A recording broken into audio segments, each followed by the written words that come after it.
This is the beginning of Chapter 5, Knowledge of Higher Worlds, Initiation, from the book An Outline of Esoteric Science by Rudolf Steiner.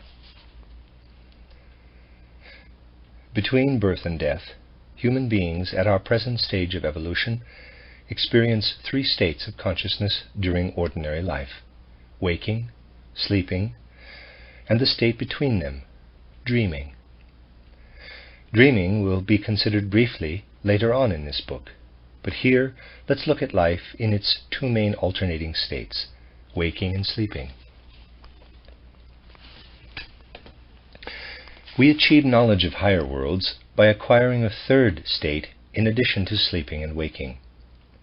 When we are awake, our souls are devoted to sensory impressions and the mental images they stimulate. When we sleep, these sensory impressions are silenced, but our souls also lose consciousness.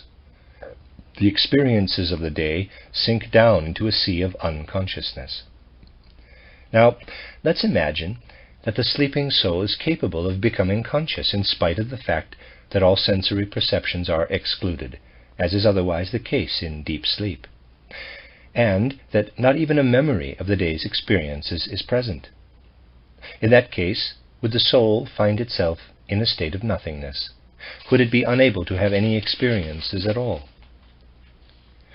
It is only possible to answer these questions if we can actually induce a state of consciousness similar to this, if the soul is actually able to experience something even in the total absence of current and remembered sensory impressions. In this case, although the soul would seem asleep with regard to the ordinary outer world, it would not be asleep, but would confront a real world, just as it does in the waking state. Now, this state of consciousness can be induced if we bring about the soul experiences made possible by spiritual science.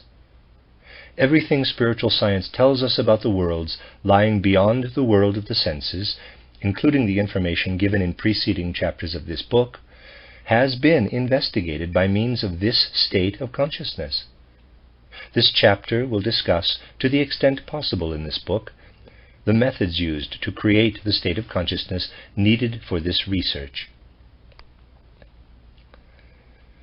This state of consciousness is similar to sleep in only one respect, namely that it puts an end to all outer sense impressions and eliminates all the thoughts stimulated by these impressions. But although during sleep the soul does not have the strength to experience anything consciously, this other state of consciousness provides this strength, awakening a perceptive ability that only sensory impressions can arouse during our ordinary life. The soul's awakening to this higher state of consciousness can be called initiation. Initiation methods lead us out of our usual state of waking consciousness into a soul activity that makes use of spiritual instruments of observation. These instruments are already present in the soul in a seminal state, but they need to be developed. Now, it's possible for people to discover at a certain point in the course of their lives that these higher instruments have developed spontaneously, without any special preparation, and that a certain involuntary self-awakening has taken place. As a result, these people find that their essential nature is totally transformed, and that their soul experiences are infinitely enriched. They also find that no knowledge of the sensory world can possibly provide the bliss, the soul satisfaction, and inner warmth that they now experience as a result of what is being disclosed to understanding that is not accessible to the physical eye, Iwai. Strength and certainty will flow into their will from a spiritual world. Such instances of self-initiation do occur, but they should not tempt us to believe that the only right thing to do is to wait for this to happen and do nothing to bring initiation about through appropriate training. Since self-initiation can come about without observing rules of any sort, it is not necessary to talk about it here, but what will be described is how training can develop the seminal organs of perception lying dormant in the soul. People who feel no particular urge to do something for the sake of their own development may easily say that human life stands under the guidance of spiritual powers, and that instead of intervening in this guidance, we should patiently await the moment when these powers find it right to disclose another world to our souls. These people may well feel that there is a certain presumptuousness or unjustified desire in wanting to interfere with wise spiritual guidance. People who think like this will change their minds only when one particular thought makes a strong impression on them. This thought is, quote, "This wise guidance has given me certain faculties, not so that they will remain unused, but so that I can put them to use. The wisdom in this guidance lies in the fact that it has planted the seeds of a higher state of consciousness in me. I understand this guidance only if I feel that human beings have an obligation to reveal everything their own spiritual powers can possibly reveal." Unquote. If this thought has made a strong enough impression on the soul, then the above-mentioned doubts about training for a higher state of consciousness will disappear. However, another doubt can still arise about this training. We might say, quote, "Developing inner soul faculties constitutes an intervention in an individual's hidden holiest of holies, and involves a certain transformation of that person's entire nature. It is inherently impossible for us to independently conceive of the means for bringing about such a transformation, because only those who have personally experienced reaching a higher world can know how to do it. But if we turn to a person like this, we permit that person to have an influence on our own soul's hidden holiest of holies." Unquote. Even having methods for bringing about a higher state of consciousness presented in book form would not be particularly reassuring to people who think like this, because the point is not whether we receive this information as an oral communication or learn about these methods from someone who knows about them and presents them in a book. There are indeed people who are knowledgeable about the rules for developing spiritual organs of perception, but subscribe to the view that these rules should not be entrusted to a book. In general, these people also consider it impermissible to communicate certain truths having to do with the spiritual world. Given the present stage of humankind's evolution, however, this view must be considered outdated in a certain way. It is true that we can go only so far in communicating the rules in question, but the information that can be provided leads far enough so that those who apply it to their own souls will reach a point in the development of their knowledge where they will then be able to discover the rest of the way.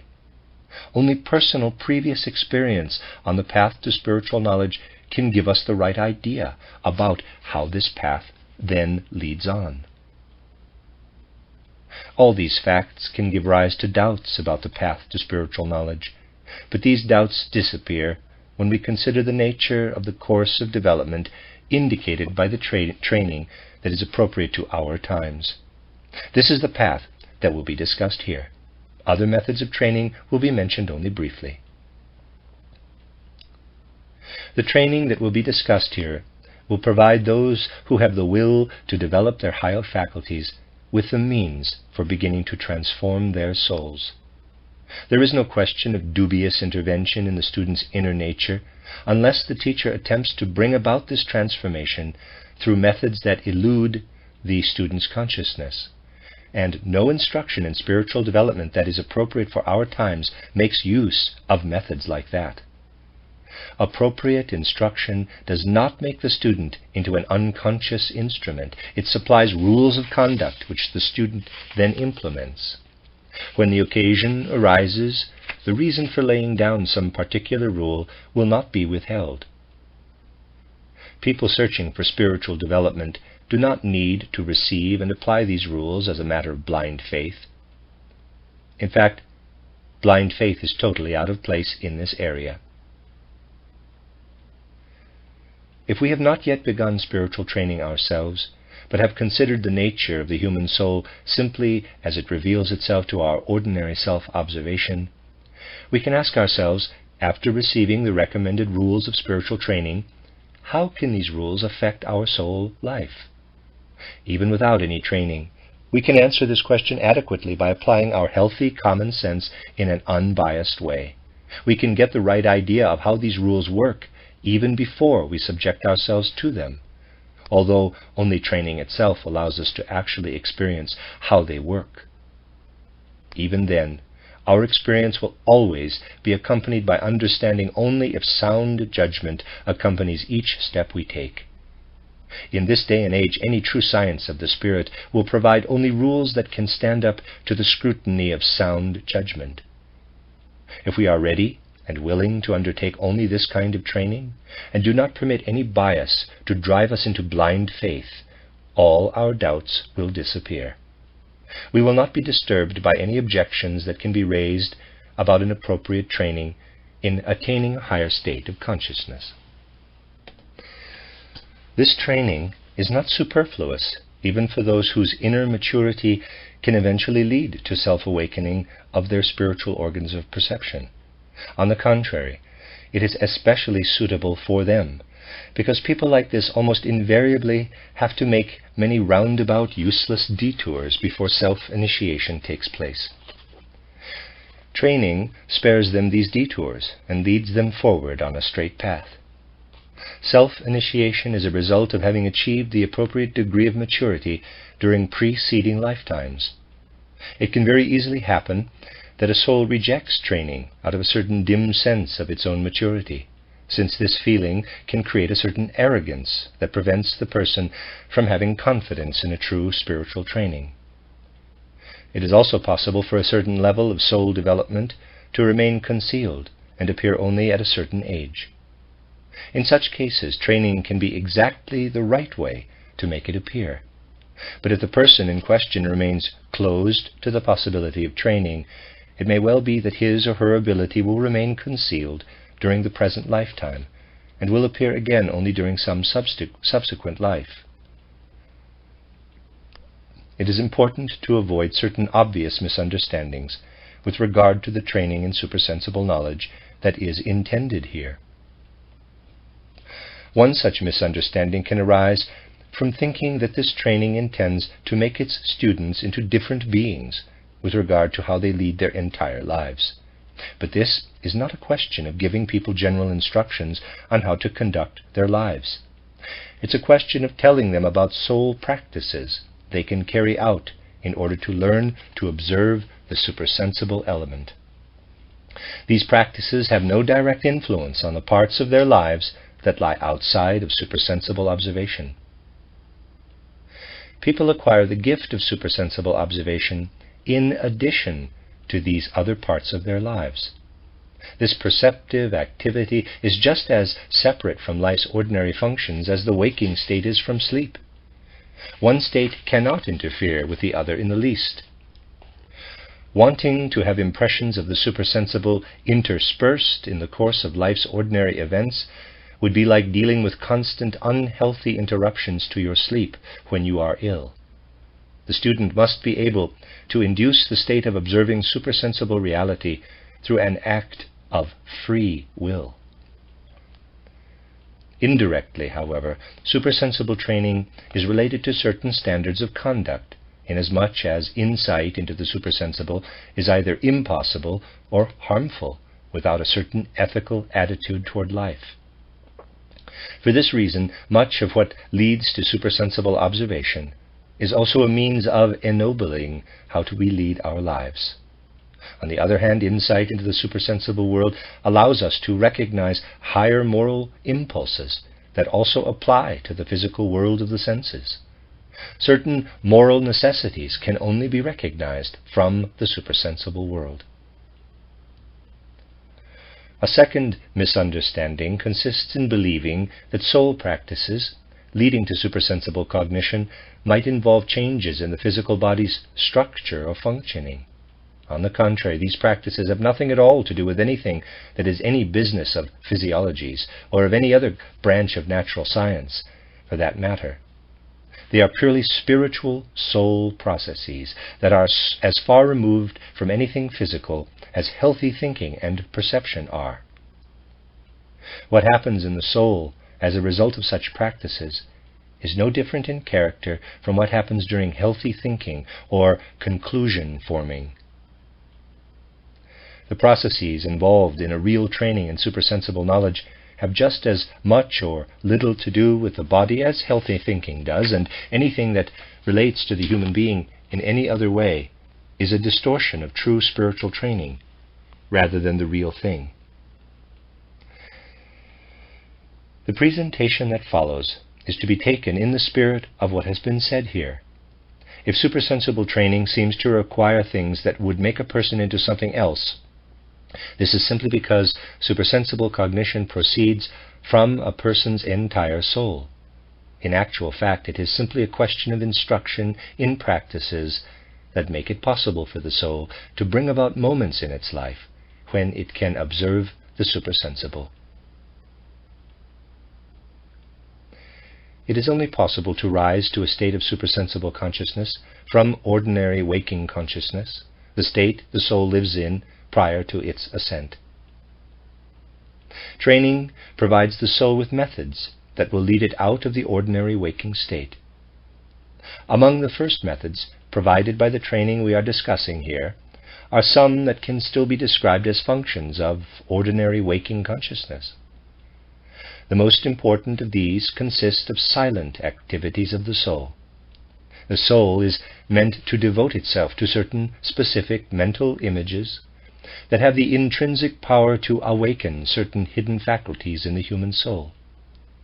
Such mental images are different from those of our daily waking life, whose purpose is to depict outer things. The more truly they do this, the truer they themselves are, and it is part of their essential nature to be true in this sense. This is not the purpose of the mental images the soul concentrates on when its goal is spiritual training. These images are not structured so as to reproduce anything external, but to have an awakening effect on the soul. The best thought pictures for this purpose are symbolic ones, but others can be used also. The content of these mental images is not the point. The point is that the soul devotes all its energies to having nothing in its consciousness other than the mental image in question.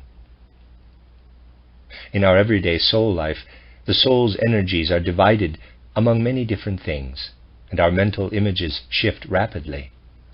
In spiritual training, however, the point is to concentrate the soul's entire activity on a single mental image that is freely chosen as a focus for consciousness.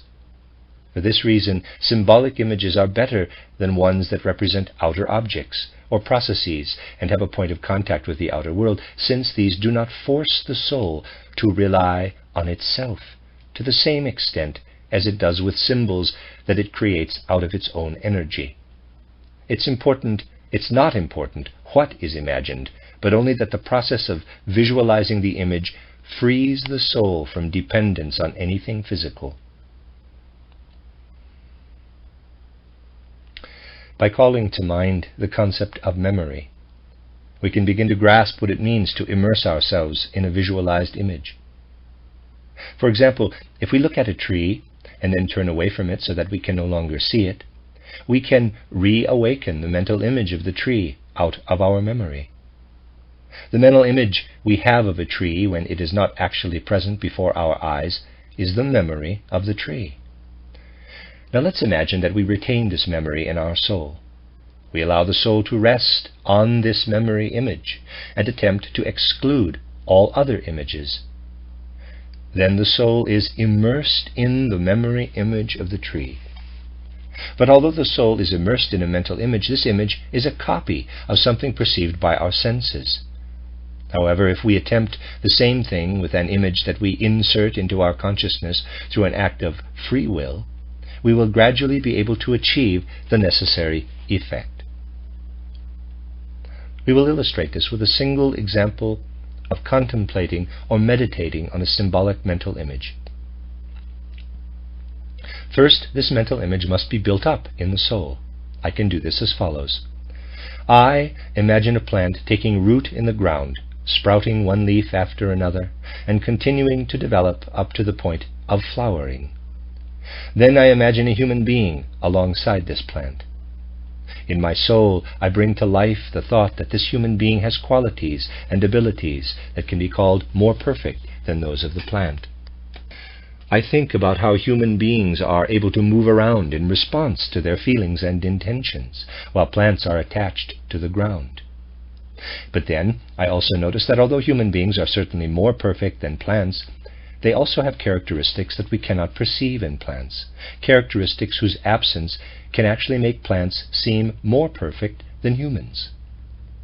Human beings are filled with desires and passions which their actions obey, and certain errors result from these drives and passions. In contrast, I see how plants obey the pure laws of growth, as they develop one leaf after another and open their flowers without passion to the chaste rays of the sun. I can say that human beings have an advantage over plants with regard to a certain type of perfection, but that the price they have paid for this perfection is to allow urges, desires, and passions to enter their nature alongside the forces of the plants that seem so pure to me. Next, I visualize the green sap flowing through the plant, and imagine this as an expression of the pure, passionless laws of growth. Then I visualize the red blood flowing through human arteries and imagine it as an expression of urges, desires, and passions. I allow all this to arise in my soul as a vivid thought. Then I think about how human beings are capable of development, how they can use the higher soul faculties to cleanse and purify their urges and passions. I think about how this destroys a baser element in these urges and passions, which are then reborn on a higher level. The blood may then be imagined as the expression of these cleansed and purified urges and passions. For example, in the spirit, I see a rose and say, "In the red sap of the rose blossom, I see the color of the plant's green sap transformed into red, and the red rose, like the green leaf, obeys the pure, passionless laws of growth. Let the red of the rose symbolize the blood that is an expression of purified urges and passions. They have been stripped of their baser element and are now similar in purity to the forces that are active in the red rose." I now try not only to assimilate these thoughts with my intellect, but also to bring them to life in my feeling.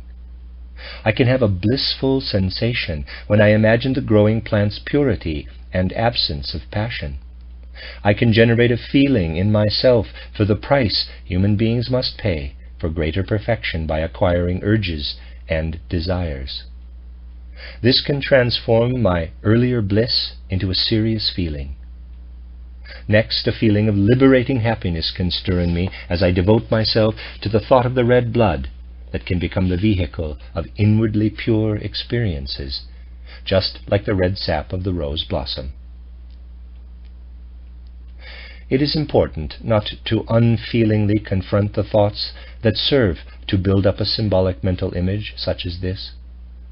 After having basked in these thoughts and feelings, we transform them into this symbolic image. We imagine a black cross. Let this be the symbol of the baser element that has been eliminated from our urges and passions. We imagine 7 radiant red roses arranged in a circle where the 2 beams of the cross intersect. Let these be the symbol of the blood that is an expression of cleansed, purified passions and urges. Footnote. The point here is not the extent to which any particular natural scientific view can or cannot find these thoughts justifiable. The point is to develop thoughts about plants and human beings that can be acquired by means of simple, direct observation without any theory whatsoever. These thoughts do have a value alongside other more theoretical ideas, parenthesis, which are no less valuable in other respects, parenthesis, about things in the outer world. In this case, the purpose of these thoughts is not to present facts in a scientific way, but to build up a symbol that proves effective on a soul level, regardless of whatever objections may occur to one or the other individual as it is being built up. Rudolf Steiner, footnote, end of footnote. This symbolic image must now be called up before our mind's eye in the way described earlier with regard to a memory image. A symbolic mental image such as this has the power to awaken our souls when we inwardly immerse ourselves in it and devote ourselves to it. We must try to exclude all other mental images while we are immersed in this one. We must allow only this symbol to linger before our mind's eye in the spirit, and it must be as vivid as possible.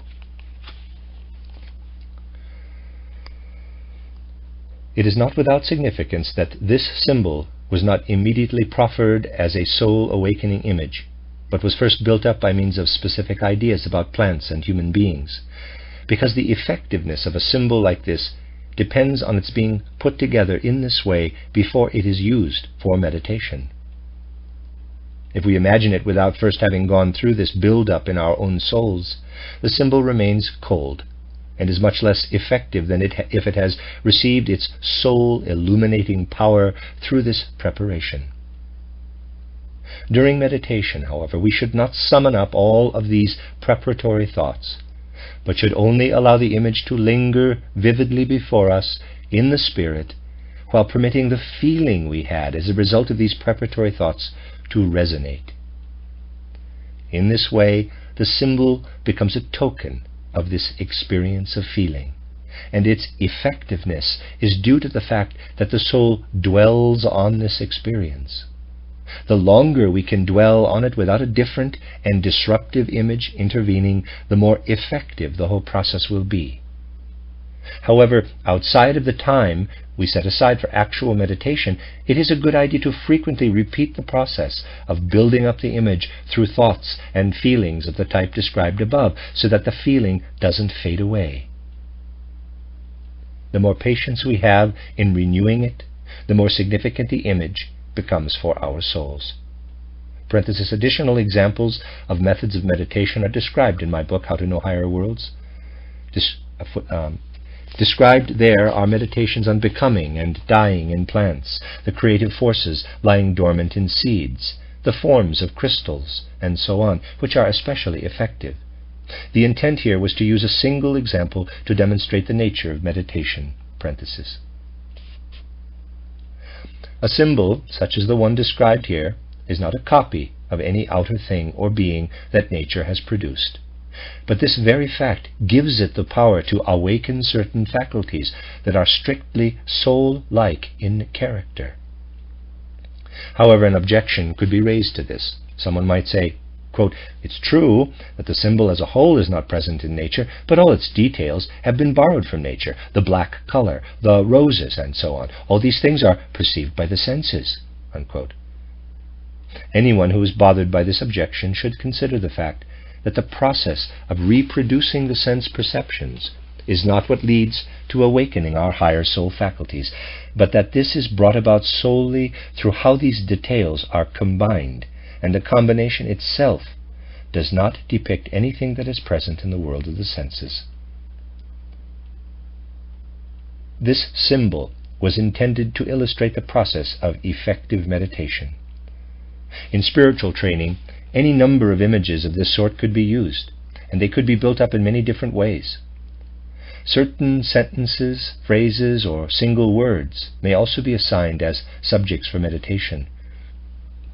The goal of all these methods of meditation, however, is to tear the soul away from sensory perception and to rouse it to activity in which physical sense impressions are meaningless, and the development of dormant inner soul faculties becomes the essential thing. It is also possible to meditate only on feelings, sensations, and so on, and such meditations prove to be especially effective. Let's take the feeling of joy, for example. In the normal course of our lives, our souls may experience joy when an outer stimulus for it is present. A soul with healthy feelings, who sees a person doing something out of the goodness of his or her heart, will experience satisfaction and joy.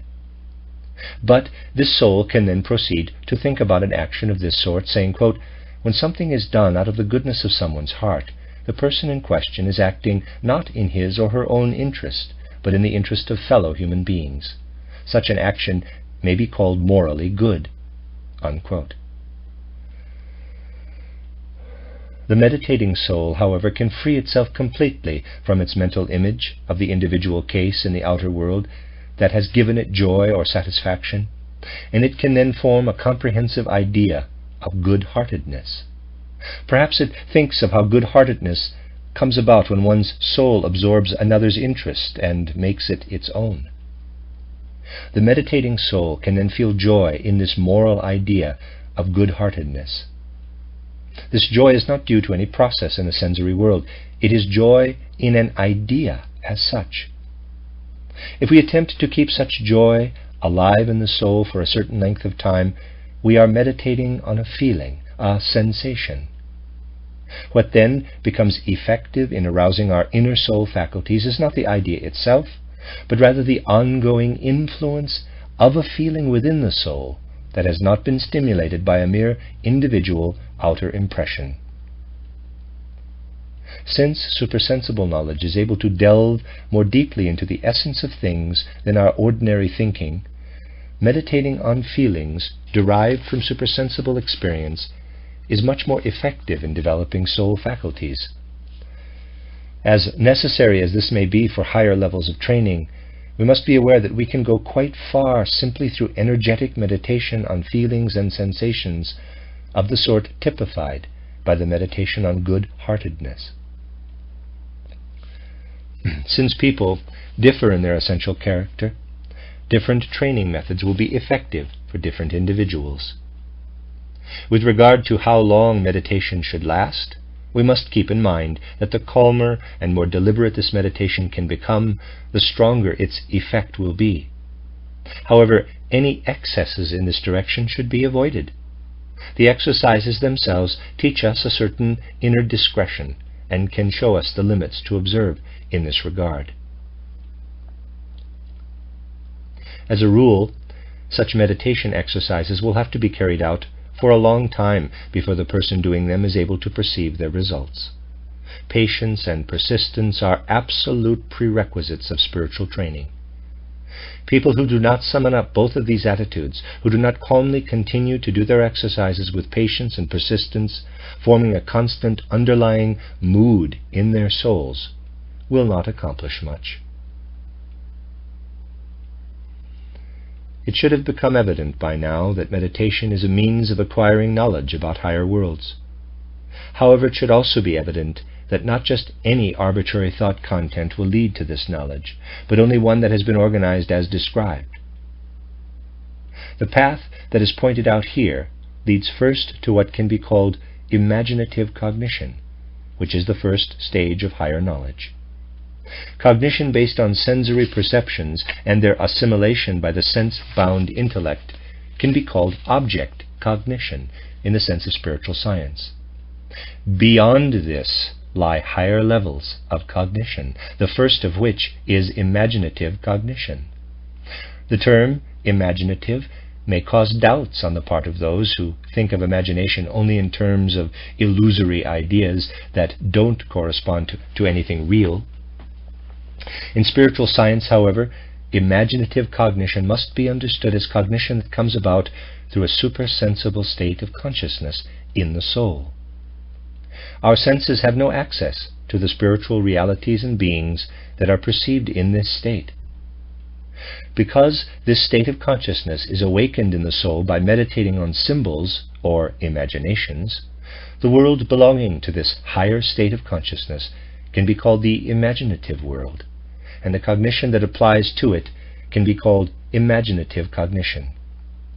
Therefore, imaginative means something that is real in a different sense than the realities and beings of sensory physical perception. The content of the mental images that fill our imaginative experience is not important at all. What is important is the soul faculty that this experience develops. One very natural objection to using the symbolic images described here is that they are shaped by dreamlike thinking and arbitrary imagination, and can therefore only have dubious results. Doubts of this sort are unjustified with regard to the particular symbols that form the basis of genuine spiritual training, because these symbols are chosen in such a way that it is entirely possible to disregard their connection to any outer sensory reality, and to seek their value only in the force they exert on the soul, when it withdraws all of its attention from the outer world, suppresses all sensory impressions, and excludes all thoughts it might entertain as a result of external stimulation. The meditative state is best illustrated by comparing it to the sleeping state. These two states are similar to one respect. Let me read that again. These two states are similar in one respect, and totally opposite in another. Meditation is sleep that constitutes a higher form of wakefulness in comparison to our ordinary consciousness during the day. The important point is that concentrating on the idea or image in question forces the soul to summon up much stronger forces from its own depths than it does in ordinary life or ordinary cognition. This increases its inner liveliness. It frees itself from the body just as it does during sleep, but without falling into a state of unconsciousness. Instead, it experiences a world it did not experience before. Although this soul state is similar to sleep, in that the soul is released from the body, in comparison to ordinary day consciousness, it can be described as a state of heightened wakefulness. This allows the soul to experience itself in its true inner independent nature. In contrast, because the soul's own forces do not develop to the same extent in the ordinary daily waking state, it can only become conscious of itself there with the help of the body. As a result, it does not experience itself, but only becomes aware of itself in the reflection-like image that the body, or actually the body's processes, presents to it. By their very nature, symbols built up in the way described above do not yet relate to anything real in the spiritual world. They serve to free the human soul from sensory perception and from the brain, the instrument to which our intellect is initially bound. This cannot happen before we feel that we are imagining something by means of forces that do not use the brain and the senses as their tools.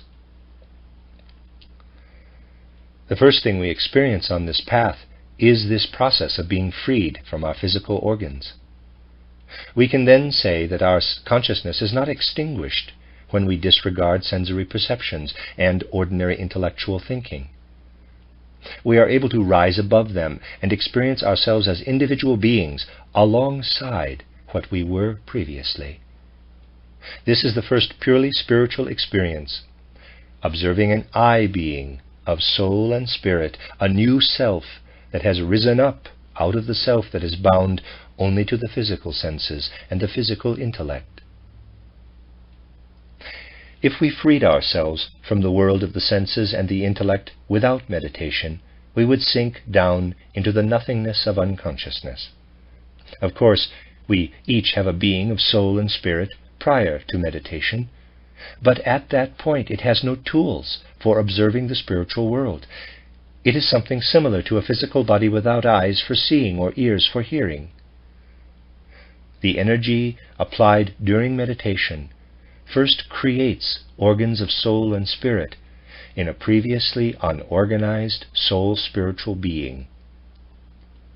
What is created in this way is also the first thing we perceive. So in a certain sense, our first experience is a self-perception. It belongs to the very nature of spiritual training that at this point in its development, the soul practicing self-education is fully conscious of the fact that it first perceives itself in the world of images, imaginations, that appears as a result of the exercises that have been described. Although these images appear to be living in a new world, the soul must recognize that to begin with they are nothing more than a reflection of its own being, strengthened by these exercises. Not only must the soul recognize this and assess the situation correctly, it must also have developed its will sufficiently to be able to remove or extinguish these images from consciousness at any time. Within these images, the soul must be able to act freely and completely deliberately. This belongs to a genuine spiritual training at this point. If the soul were not able to do this, its situation in the domain of spiritual experience would be similar to that of a soul in the physical world if its eyes were fixated on objects and unable to look away. There is only one exception to the rule that it must be possible to extinguish images, and that is a group of inner pictorial experiences that must not be extinguished at this stage of spiritual training. They correspond to the core of the soul's own being. In these images, each student of the spirit recognizes his or her fundamental being, the aspect of the self that moves through repeated earth lives. At this point, sensing repeated earth lives becomes a real experience. In all other instances, however, the above-mentioned independence with regard to spiritual experiences must prevail. Only after having acquired the ability to extinguish our experiences do we approach the real spiritual world outside of ourselves. In place of what we have extinguished, something else appears, and we recognize its spiritual reality. We feel that our souls are outgrowing something undefined and becoming something defined. We must then move on from self-perception to observing an outer world of soul and spirit. This happens when we structure our inner experience along the lines of what will be described next. At the end of the first part of Chapter 5, I have finished paragraph 17 on page 302 of An Outline of Esoteric Science. This is a reading of An Outline of Esoteric Science by Rudolf Steiner. I'm on Chapter 5. This is the second part. I'm on paragraph 18. To begin with, the souls of spiritual students are weak with regard to everything that is perceptible in the world of soul and spirit. During meditation, they will have to expend a great deal of inner energy to hold on to the symbols or mental images that they have built up out of the sense world's stimuli. But if they also want to achieve real observation in a higher world, they must be able to do more than merely hold on to these visualizations. Having done this, they must also be able to spend a certain amount of time in a state that not only permits no stimuli from the outer world of the senses to affect the soul, but also eliminates the earlier visualizations from consciousness. Only after this has been done can what has taken shape through meditation appear in consciousness. The point is that from now on the soul must have enough inner strength so that what has taken shape in this way is really perceived spiritually and does not escape attention, which is all too possible when the soul's inner energy is still only weakly developed. The organism of soul and spirit which begins to develop, and which the student is meant to grasp in self-perception, is delicate and fleeting. The disturbances from the sense-perceptible outer world and from its after-effects in memory are great, no matter how hard we try to keep them at bay. It is not just a question of the disturbances we notice, but even more of those we are completely unaware of in ordinary life. Let me read that last sentence again. It is not just a question of the disturbances we notice, but even more of those we are completely unaware of in ordinary life. However, in this context, the very nature of the human being makes this transitional state possible. It is possible for the soul to accomplish in the sleeping state what is initially impossible for it in the waking state, because of disturbances from the physical world. If we devote ourselves to inner contemplation and are then properly attentive to what happens during sleep, we will notice that we are not, quote-unquote, fast asleep, that our souls have times when they are still active in a certain way, in spite of being asleep. During these states, natural processes keep the influences of the outer world at bay, even though the waking soul is not yet strong enough to ward them off under its own power. But if the meditation exercises have already taken effect, the soul frees itself from unconsciousness during sleep and senses the world of spirit and soul. This can happen in two different ways. Either we are able to realize during sleep that we are now in another world, or we are able, on waking, to recall having been there. The first instance requires greater inner energy than the second, which is, therefore, more prevalent among beginners in spiritual training. Students can gradually get to the point where they realize, after they wake up, that the whole time they were sleeping was spent in another world, and that they emerged from this world when they woke up. Their memories of the beings and realities of this other world will become ever more definite. In one sense or another, what can be called, quote, continuity of consciousness, unquote, that is, the continuation of consciousness during sleep, has set in. This does not mean, however, that these people are always conscious during sleep. It is already a big step toward continuity of consciousness.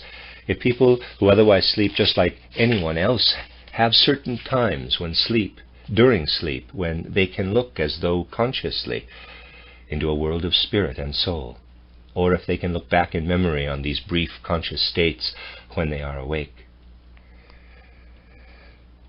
We must not forget, however, that what is described here is only meant to be a transitional state.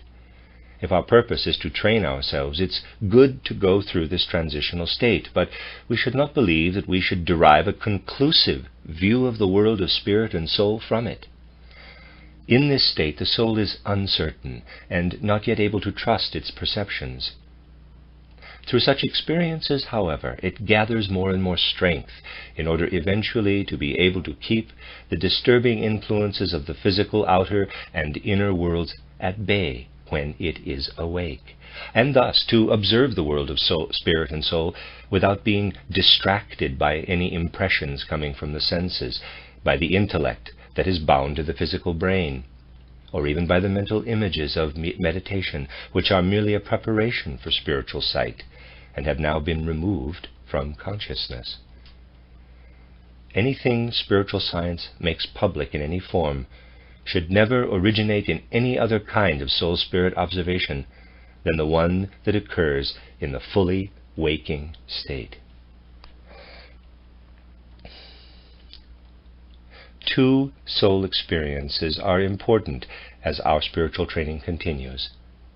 One is what makes us able to say, quote, from now on, when I disregard all the impressions the physical outer world can give me, and look into my inner self, I will not be looking at a being whose activity is totally extinguished, but at a being who is aware of itself in a world I knew nothing about, as long as I allowed myself to be stimulated only by impressions from my senses and from my ordinary intellect, unquote. At this moment, the soul has the feeling of having given birth to a new being within itself, to the essential core of its own being, as described above. This new being has characteristics that are totally different from those previously present in the soul.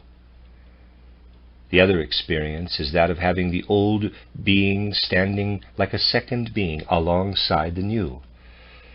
What we formerly experienced as containing us now turns into something we confront from outside in a certain respect. At times we experience ourselves outside of what we each otherwise regarded as our own essential being, as the individual I. It is as if we were now fully conscious of living in two I's. One of them we have known all along. The other stands above it like a newborn being. We feel how the first acquires a certain independence with regard to the second, somewhat similar to how the human body has a certain independence with regard to the first I. This experience is very significant because it makes us realize what it means to live in the world we are trying to reach through our training. The second, newborn eye, can now be guided into perception in the spiritual world. Within it, something can develop that has the same significance for this spiritual world as the sense organs have for the physical world of the senses. Once this development has advanced to the necessary level, we will not only sense ourselves as newborn eyes, but will begin to perceive spiritual realities and spiritual beings in the surroundings, just as we perceive the physical world through our physical senses. This is a third important experience. To really cope at this level of spiritual training, we must count on the fact that self-love and egotism will accompany the strengthening of our soul forces, appearing to a degree that we never experience in our ordinary soul life. It would be a mistake to believe that mere ordinary self-love is what we are talking about at this point. At this level of development, this powerful egotism is intensified to the point where it seems like a force of nature within our own souls, and a rigorous will training is required in order to overcome it. This egotism is not produced by spiritual training. It is always present, but becomes conscious only when we experience the Spirit. It is absolutely necessary for will training to go hand in hand with our other spiritual training. We have a strong urge to feel blissfully happy in the world we have just created for ourselves. As described above, we must be able to extinguish, so to speak, what we have just worked so hard to bring about. Having reached the imaginative world, we must extinguish ourselves. But egotism's strongest urges agitate against this. It is easy to believe that the exercises of spiritual training are something external and disregard the soul's moral development. In response, it must be said that the moral strength that is needed to overcome egotism, as has been described, cannot be acquired without elevating the soul's moral state to the corresponding level. Progress in spiritual training is unthinkable unless it is accompanied by moral progress. Without moral strength, it would be impossible to defeat egotism. All talk of genuine spiritual training, let me read that again, all talk of genuine spiritual trainings not being a moral training at the same time is inaccurate. Only those who have not experienced this personally can doubt our ability to know that we are dealing with realities in what we believe to be spiritual perceptions and not with mere self-deceptions, parenthesis, visions, hallucinations, and the like, parenthesis. The real fact of the matter, however, is that if we have reached this level through a genuine training, we will be able to distinguish mental images of our own creation from spiritual realities, in the same way that any individuals of sound common sense can distinguish their own mental images of a hot piece of iron from the actual existence of a piece they are touching. Healthy experience and nothing else reveals the difference. Even in the spiritual world, life itself is the touchstone. Just as we know in the sense-perceptible world that an imagined piece of iron will not burn our fingers, no matter how hot we imagine it to be, trained students of the Spirit know whether they are experiencing a spiritual fact only in their imagination, or whether real facts or beings are making an impression on their awakened spiritual organs of perception. The general rules we have to observe during spiritual training so as not to fall victim to deceptions in this regard will be described later on. At this point, it is extremely important for students of the Spirit to have acquired a very specific state of soul when they first became conscious of the newborn eye, since it is through the eye that we become able to guide our sensations, mental images, and feelings, our urges, desires, and passions. Perceptions and mental images cannot be left to their own devices in the soul. They must be controlled through thoughtful deliberation. The eye is what implements the laws of thinking and uses them to bring order into our life of thoughts and mental images. Something similar is true of our desires, urges, inclinations, and passions. Our ethical principles become the guides for these soul forces. Through moral judgment, the I becomes the soul's guide in this area. If an individual then extracts a higher I from the ordinary one, the original I becomes independent in a certain respect, and it loses as much vital strength as is given to the higher I.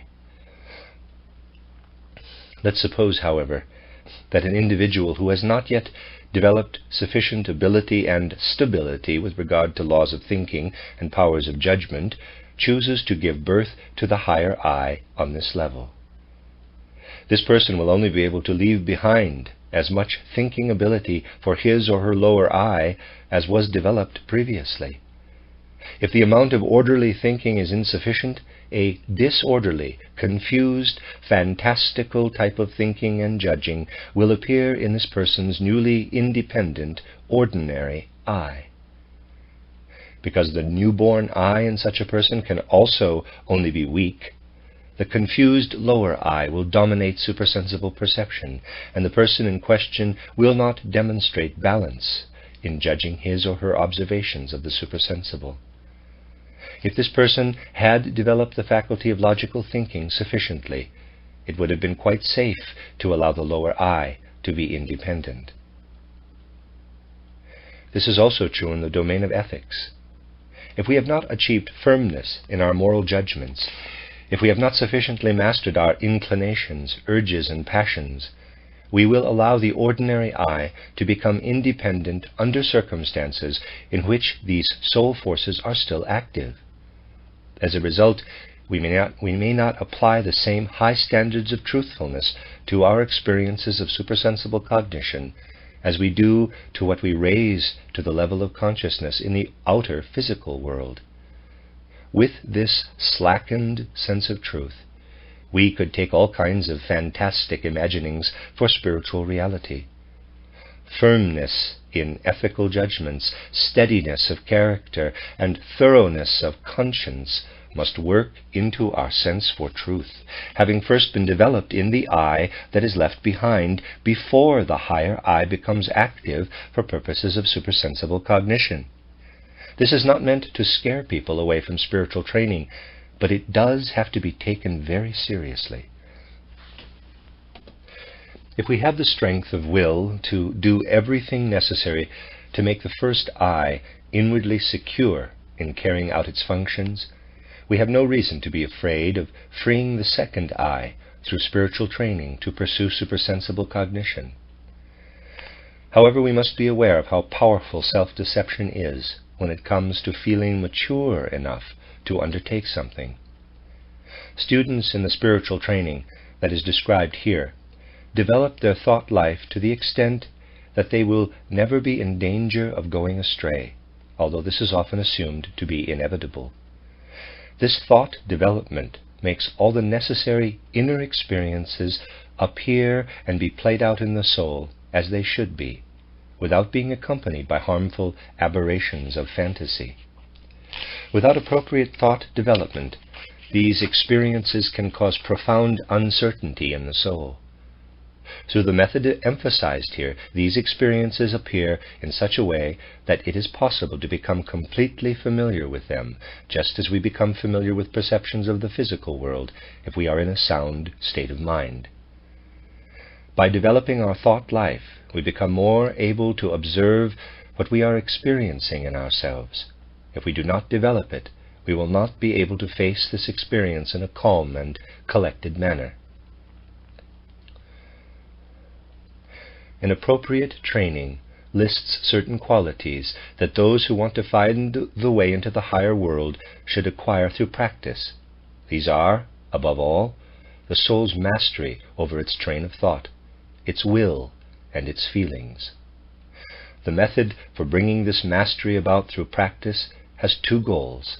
On the one hand, this practice is meant to imbue the soul with stability, certainty, and equilibrium, to the extent that it retains these qualities even when a second I is born out of it. On the other hand, it is meant to give this second I strength and support for its journey. Objectivity is what our thinking needs most of all for spiritual training. In the physical world of the senses, life is the great teacher of the human eye as far as objectivity is concerned. If the soul chose to allow its thoughts to wander aimlessly, it would have to be immediately corrected by life so as not to come into conflict with it. The soul's thinking must correspond to the actual course of life's realities. When we turn our attention away from the physical world of the senses, we are no longer subject to its automatic correction, so our thinking will go astray if it is not able to self-correct. This is why students of the Spirit must train their thinking so that it can set its own direction and goals. Their thinking must teach itself inner stability and the ability to stick strictly to one subject. For this reason, the appropriate, quote, thought exercises, unquote, we undertake should not deal with unfamiliar and complicated objects, but with ones that are simple and familiar. Over a matter of months, if we can overcome ourselves to the point of being able to focus our thoughts for at least 5 minutes a day on some ordinary object, parenthesis, for example, a pin, a pencil, or the like, parenthesis, and if during this time we exclude all thoughts unrelated to this object, we will have made a big step in the right direction. Parenthesis, we can consider a new object each day or stay with the same one for several days, parenthesis. Even those who consider themselves thinkers because of their scientific education should not scorn this means of preparing themselves for spiritual training. Because if we fix our thoughts on something very familiar for a certain period of time, we can be certain that we are thinking objectively. If we ask, what is a pencil made of? How are these materials prepared? How are they put together to make pencils? When were pencils invented? And so on. Our thoughts correspond to reality much more closely than they do if we think about the origin of human beings or the nature of life. Simple thought exercises are better for developing objective thinking about the Saturn, Sun, and Moon phases of evolution than any complicated scholarly ideas, because what we think about is not the point, at least initially. The point is to think objectively, using our own inner strength. Once we have taught ourselves objectivity by practicing on sense-perceptible physical processes that are easily surveyed, our thinking becomes accustomed to striving for objectivity, even when it does not feel constrained by the physical world of the senses and its laws. We break ourselves of the habit of allowing our thoughts to wander without regard for the facts. The soul must become a ruler in the domain of the will, just as it is in the world of thoughts. Here again life itself appears as the controlling element in the physical world of the senses. It makes us need certain things, and our will feels roused to satisfy these needs.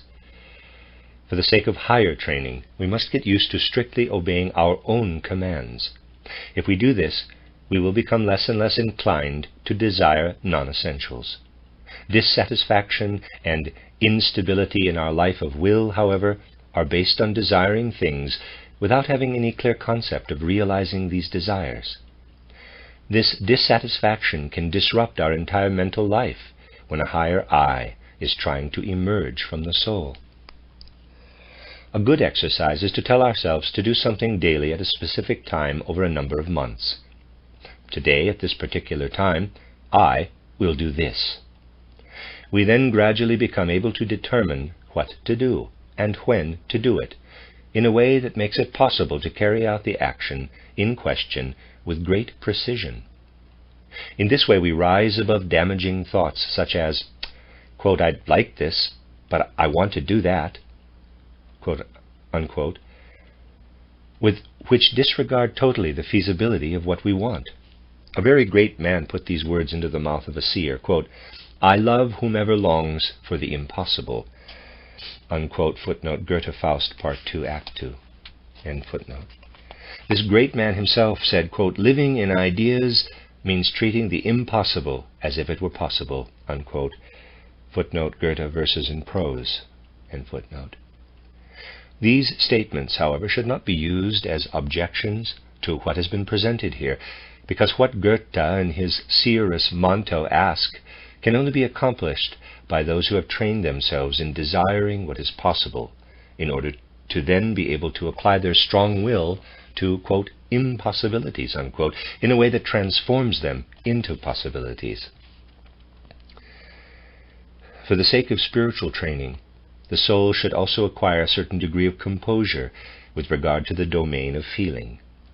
For this to happen, the soul must master its expressions of joy and sorrow, pleasure and pain. There are many prejudices that become evident with regard to acquiring this particular quality. We might imagine that we would become dull and unreceptive to the world around us if we are not meant to empathize with rejoicing or pain. However, this is not the point.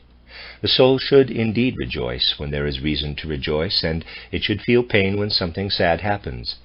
It is only meant to master its expressions of joy and sorrow, of pleasure and displeasure.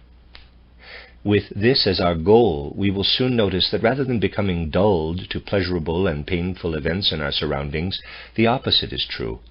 We are becoming more receptive to these things than we were previously. Admittedly, acquiring this character trait requires strict self-observation over a long period of time. We must make sure that we are able to empathize fully with joy and sorrow without losing ourselves and expressing our feelings involuntarily. What we are meant to suppress is not our justified pain, but involuntary weeping, not our abhorrence of a misdeed, but blind rage, not alertness to danger, but fruitless fear, and so on. Exercises like this are the only way for students of the spirit to acquire the mental tranquility that is needed to prevent the soul from leading a second unhealthy life, like a shadowy double, alongside the higher I, when this I is born, and especially when it begins to be active. Especially with regard to these things, it is important not to succumb to self-deception. It can easily seem to people that they already possess a certain equilibrium in ordinary life, and that they therefore do not need this exercise, but in fact it is doubly necessary for people like this. It's quite possible to be calm and composed in confronting things in ordinary life, and yet have our suppressed lack of equilibrium assert itself all the more when we ascend into a higher world. It is essential to realize that for purposes of spiritual training, what we seem to possess already is much less important than systematically practicing what we need to acquire. This sentence is quite correct, regardless of how contradictory it may seem. No matter what life may have taught us, what we teach ourselves is what serves the purposes of spiritual training. If life has taught us excitability, we need to break that habit. But if it has taught us complacency, we need to shake ourselves up through self-education, so that our soul's reactions correspond to the impressions they receive. People who cannot laugh at anything have as little control over their lives as people who are constantly provoked to uncontrollable laughter.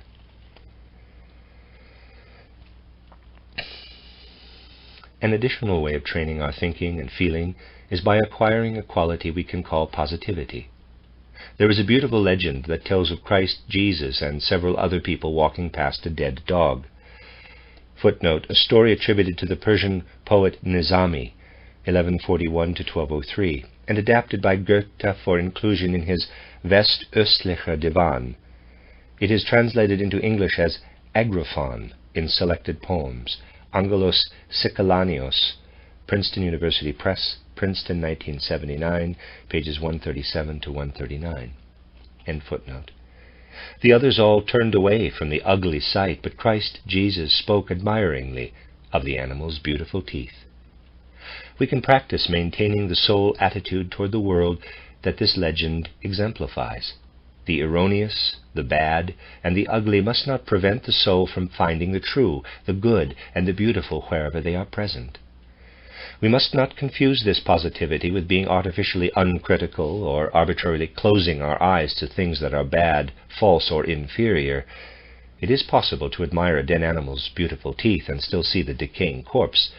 The corpse does not prevent us from seeing the beautiful teeth. We cannot consider bad things good and false things true, but we can reach the point where the bad does not prevent us from seeing the good, and errors do not keep us from seeing the truth. Our thinking undergoes a certain maturing process in connection with the will, when we attempt never to allow anything we have experienced to deprive us of our unbiased receptivity to new experiences. For students of the spirit, the thought, quote, "I've never heard of that, I don't believe it," unquote, should totally lose its meaning. During specific periods of time, we should be intent on using every opportunity to learn something new concerning everything and every being. If we are ready and willing to take previously unaccustomed points of view, we can learn from every current of air, every leaf, every babbling baby. Admittedly, it is easy to go too far with regard to this ability. At any given stage in life, we should not disregard all our previous experiences. We should indeed judge what we are experiencing in the present on the basis of past experiences. This belongs on one side of the scales. On the other, however, students of the spirit must place their inclination to constantly experience new things, and especially their faith in the possibility that new experiences will contradict old ones. We have now listed 5 soul qualities that students in a genuine spiritual training need to acquire. Control of one's train of thought. Control of one's will impulses. Composure in the face of joy and sorrow. Positivity in judging the world. And receptivity in one's attitude toward life. Having spent certain periods of time practicing these qualities consecutively, we will then need to bring them into harmony with each other in our souls. We will need to practice them in pairs, or in combinations of 3 and 1 at the same time, and so on, in order to bring about this harmony. Methods of spiritual training recommend these exercises, because if conscientiously carried out, they not only have the above-mentioned direct effects on students, but also affect them in many indirect ways that they need on their path to the spiritual worlds. If we do these exercises enough, we will encounter many shortcomings and errors in our soul life, and will discover the necessary means of strengthening and safeguarding the activity of our intellect, our feelings, and our character. Depending on our abilities, temperament, and character, we will certainly need many other exercises, but these will follow quite naturally from ample practice of the ones described above. In fact, we will notice that these exercises indirectly and gradually supply things that did not initially seem inherent in them. For example, after a certain time, people with too little self-confidence will notice that doing these exercises develops the self-confidence they need. The same is true of other soul qualities. Parenthesis, specific and more detailed exercises can be found in my book, How to Know Higher Worlds. Parenthesis. It is significant that students of the Spirit are able to advance to ever higher levels of the faculties indicated. They must develop their control of thoughts and feelings to the point where their souls have the power to establish times of complete inner tranquility. During these times, students must keep their hearts and minds free of everything outer daily life brings with it in the way of joy and sorrow, satisfactions and concerns, and even tasks and demands. The only things that are allowed to enter the soul in this state of meditation are what the soul itself chooses to admit. It is easy for a certain prejudice to become apparent with regard to this.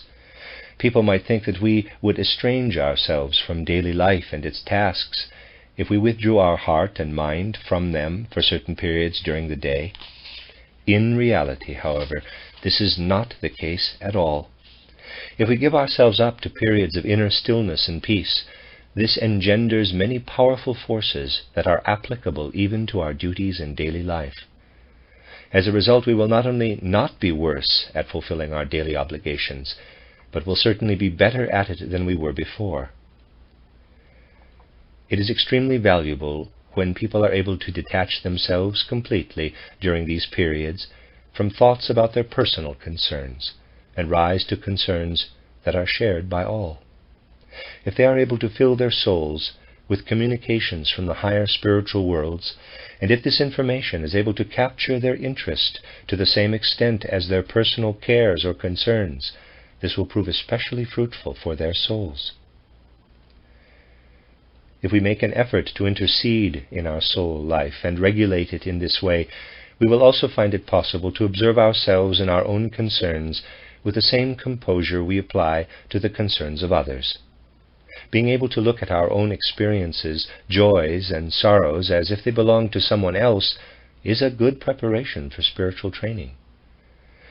We can gradually acquire this ability to the necessary extent by taking time after our day's work is done to allow our experiences of the day to pass in front of us in the spirit. We should see ourselves in the images of these experiences. That is, we must look in on ourselves in our daily lives as if from outside. We acquire a certain facility in self-observation of this sort by beginning with visualizations of small, isolated portions of our daily life. With practice, we become increasingly skillful in doing this retrospective view, so that after considerable practice, we are able to form a complete picture in a short time. Looking at our experiences in reverse order is especially valuable for spiritual training, because it forces us to free our visualizations from our normal habit of merely tracing the course of sense-perceptible events with our thinking.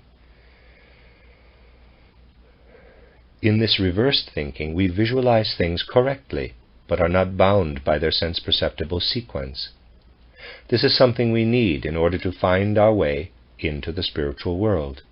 It makes our visualizing stronger in a healthy way.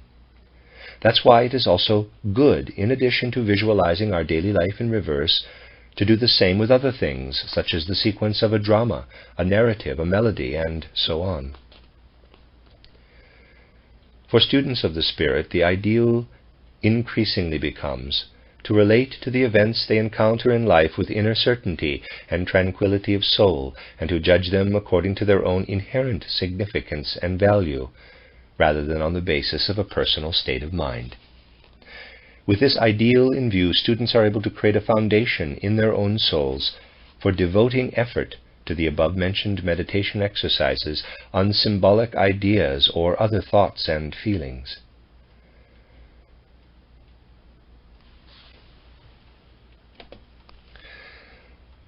The prerequisites described here must be met because we build up our supersensible experience on the basis of our standing in ordinary soul life before entering the spiritual world. In two different ways, everything we experience supersensibly is dependent on the soul's point of departure for entering this world. If we are not concerned from the very beginning with making a healthy faculty of judgment the basis of our spiritual training, we will develop supersensible faculties that perceive the spiritual world inexactly and incorrectly. Our spiritual organs of perception will not develop properly, so to speak. Just as we cannot see properly in the world of the senses if our eyes are defective or diseased, we also cannot perceive properly with spiritual organs that have not been developed on the basis of a healthy faculty of judgment. And if we take an immoral attitude as our point of departure, the way we ascend into the spiritual worlds will make our spiritual view seem clouded or dazed. We will confront supersensible worlds like someone observing the sensory world in a daze. Although in the sensory world such a person will surely not be capable of saying anything significant about that world, even dazed spiritual observers are more awake than people in a normal state of consciousness, so their statements become errors with regard to the spiritual world. Inner soundness of the imaginative stage of cognition is achieved when the habit of what we might call, quote, sense-free thinking, unquote, supports the soul meditations described here. If we form a thought on the basis of observing something in the physical world of the senses, this thought is not sense-free. However, such thoughts are not the only ones human beings are capable of having. Our thinking does not necessarily have to become empty and without content simply because we do not allow it to be filled with sensory observations. The safest and most obvious way for students of the spirit to learn sense-free thinking is by studying the facts that spiritual science communicate about the higher world, and by taking possession of them with their own thinking. Although these facts cannot be observed by our physical senses, we will find that we are able to comprehend them if we have enough patience and persistence. We cannot do research in the higher world or make observations of our own without higher training. But even without it, we can understand everything researchers communicate about this world. There is no reason for anyone to say, "How am I supposed to accept on faith what spiritual researchers say, since I can't see it for myself?" Simply by thinking about it, we can come to the conviction that this information is true. If we can't do this, it's not because it is impossible to believe in something we do not see, but simply because we have applied our thinking but simply because how we have applied our thinking has not yet been sufficiently unbiased, comprehensive, and thorough. To come to clarity on this point, we must realize that human thinking, if it gets a strong inner grip on itself, can comprehend much more than we usually imagine it can. There is an inner entity inherent in thought itself that already has connections to the supersensible world. The soul is usually not aware of these connections, because it is in the habit of developing its thinking abilities only by applying them to the sensory world. As a result, the soul finds information about the supersensible world incomprehensible. However, this information actually is understandable, not only to a spiritually trained way of thinking, but to any thinking that is aware of its full power and is willing to make use of it. By constantly making the statements of spiritual research our own, we become accustomed to thinking in a way that does not draw on sensory observations. We learn to recognize how thoughts interweave within the soul, how one thought seeks out another, even when the connections between them are not brought about by the power of sensory observation. Here, the essential thing is that we become aware of the inner life of the thought world. We become aware that if we are truly thinking, we are already in the domain of a living, supersensible world. We realize that something within us is building up a thought organism, and that we ourselves are one with this something. When we give ourselves up to sense-free thinking, we experience that something being-like is flowing into our inner life, just as the characteristics of sense-perceptible things flow into us through our physical organs when we observe by means of our senses.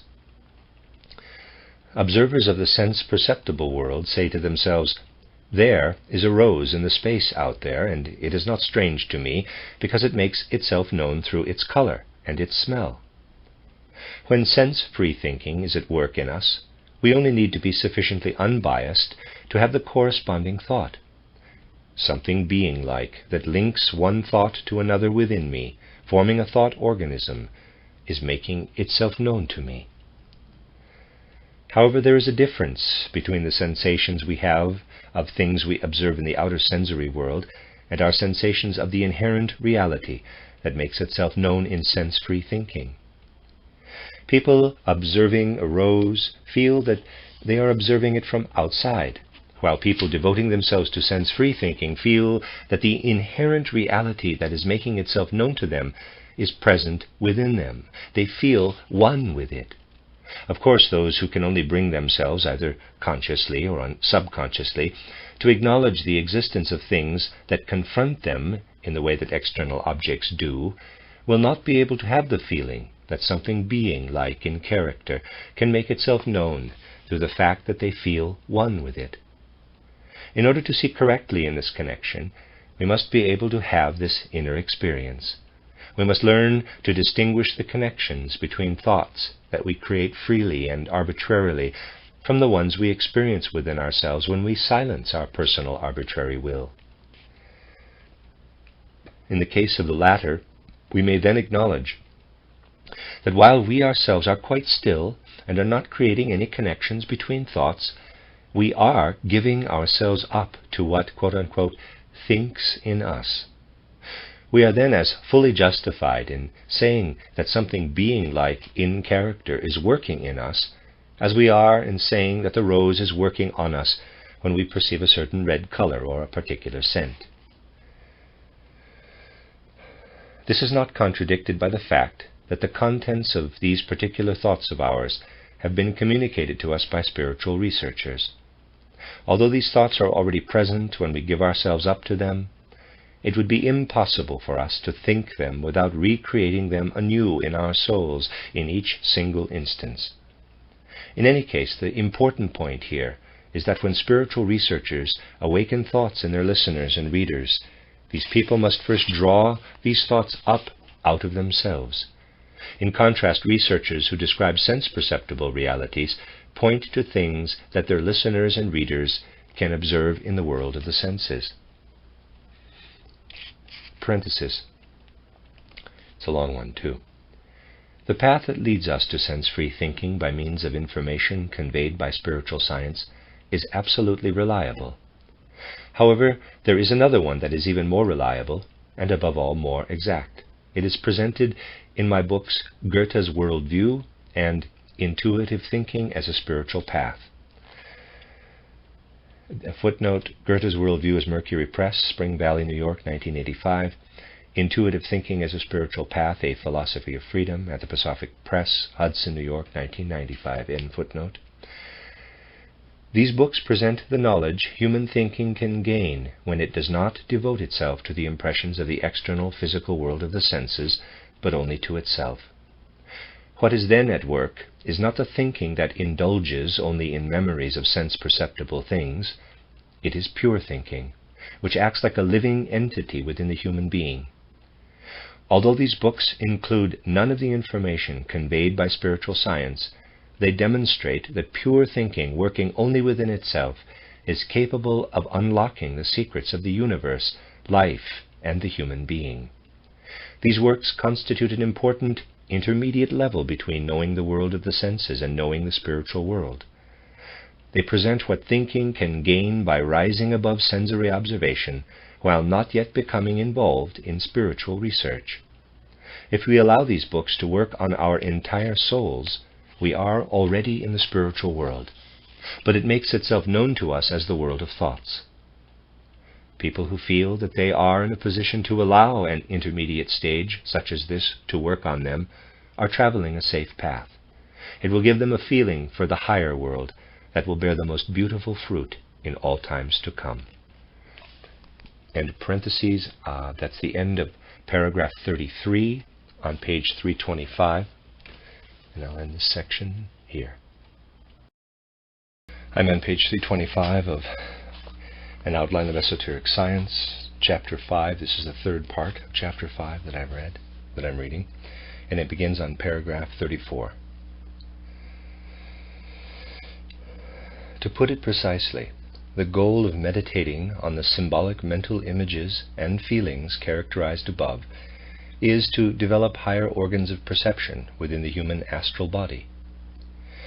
Initially, these organs are created out of the substance of the astral body. They inform us about a new world where we get to know ourselves as new eyes. These new perceptual organs are already different from those of the physical world of the senses in that they are active organs. Eyes and ears passively allow light and sound to work on them, but our perceptual organs of spirit and soul can be said to be constantly active during perception and grasp objects and facts in full consciousness, so to speak. As a result, we experience soul-spiritual cognition as a process of uniting with the facts in question and, quote, dwelling in them, unquote. Metaphorically speaking, these developing individual organs of soul and spirit can be called, quote-unquote, lotus flowers, because this corresponds to the imaginative picture supersensible consciousness has to make of them. Parenthesis, of course, we must realize that this term has nothing more to do with the actual thing in question than the term chamber does when we speak of the chambers of the heart, parenthesis. Through very specific types of meditation, we work on the astral body in such a way that one or the other soul spiritual organ or lotus flower takes shape. After everything that has been described in this book, it should be superfluous to mention that we must not imagine such an organ as something whose reality is reflected by our sensory mental image of it. These organs are supersensible and consist of soul activity that is shaped in a particular way. They exist only inasmuch and as long as this soul activity is being exercised. There is nothing sense perceptible about these organs, just as no vapor is present around a human being who is thinking. We fall into misunderstandings if we insist on imagining the supersensible as sense perceptible in any way. Although this remark is quite superfluous, it is inserted here because we repeatedly encounter people who are convinced of the existence of the supersensible, but try to imagine it only as something sense perceptible. We also repeatedly encounter opponents of supersensible cognition, who believe that spiritual researchers are speaking of lotus flowers as if they were talking about delicate sense perceptible formations. Any genuine meditation that is done with regard to imaginative cognition has an effect on one or the other of these organs. Details on methods of meditation and exercises that influence specific organs may be found in my book, How to Know Higher Worlds. In any genuine training, the student's individual exercises are set up and arranged in a sequence so that the organs can develop accordingly, either in conjunction with one another or one after the other. This training requires a great deal of patience and persistence on the student's part. The usual amount of patience people acquire as a result of their situation in life is not sufficient, because it often takes a long, long time before these organs have developed enough to be used for perception in the higher world. When this finally happens, it can be called enlightenment, in contrast to the period of preparation or purification that consists of exercises to develop the organs. The word purification is used here because these exercises purify a certain part of the student's inner life, eliminating everything that comes exclusively from the world of sensory observation. It's certainly possible for people who have not yet experienced actual enlightenment to receive repeated flashes of light from a higher world. Even such flashes allow them to bear witness to spiritual worlds and should be accepted with gratitude. But students should not waver if these flashes do not appear during the preparation period, which may seem unduly long. People who are still capable of becoming impatient because they don't see anything yet have not yet acquired the right relationship to the higher world, a relationship understood only by those who are capable of seeing the training exercises as almost an end in themselves. In actual fact, these exercises are working on our soul spiritual nature, that is, on the astral body. Even if we cannot see, we can feel that we are doing soul spiritual work.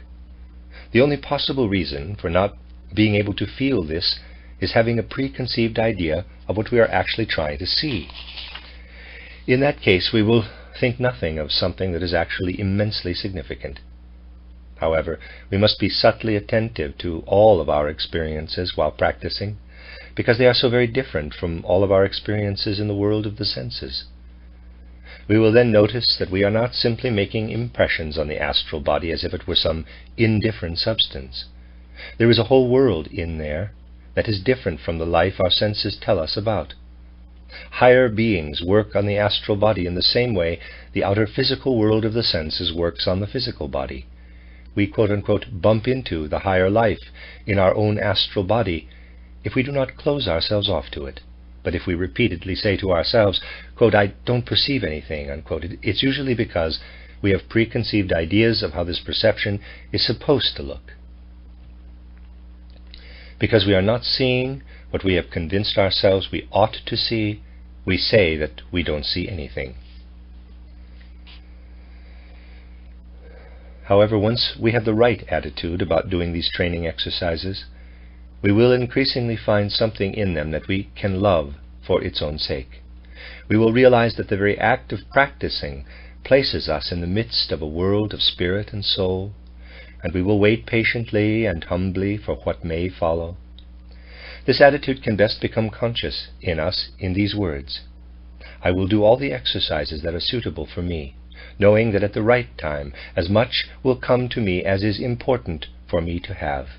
I do not demand this impatiently, but I am constantly preparing to receive it. It is not legitimate to object that students of the Spirit have to grope around in the dark indefinitely because success alone can show them that they are on the right path. It's not true that this is the only way to know that we are doing the right exercises.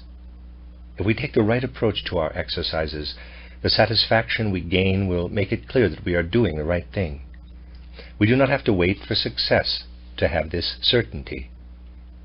Appropriate practice in the field of spiritual training goes hand in hand with a satisfaction that is more than just satisfaction. It is also knowledge. The knowledge of being able to see that what we are doing is leading us in the right direction. We can have this knowledge at any time if we pay attention to the subtleties of what we are experiencing. If we do not, this experience escapes us, and we pass it by like hikers, lost in thought, who fail to see the trees on either side of the trail, although they would be able to see them if they simply paid attention to them.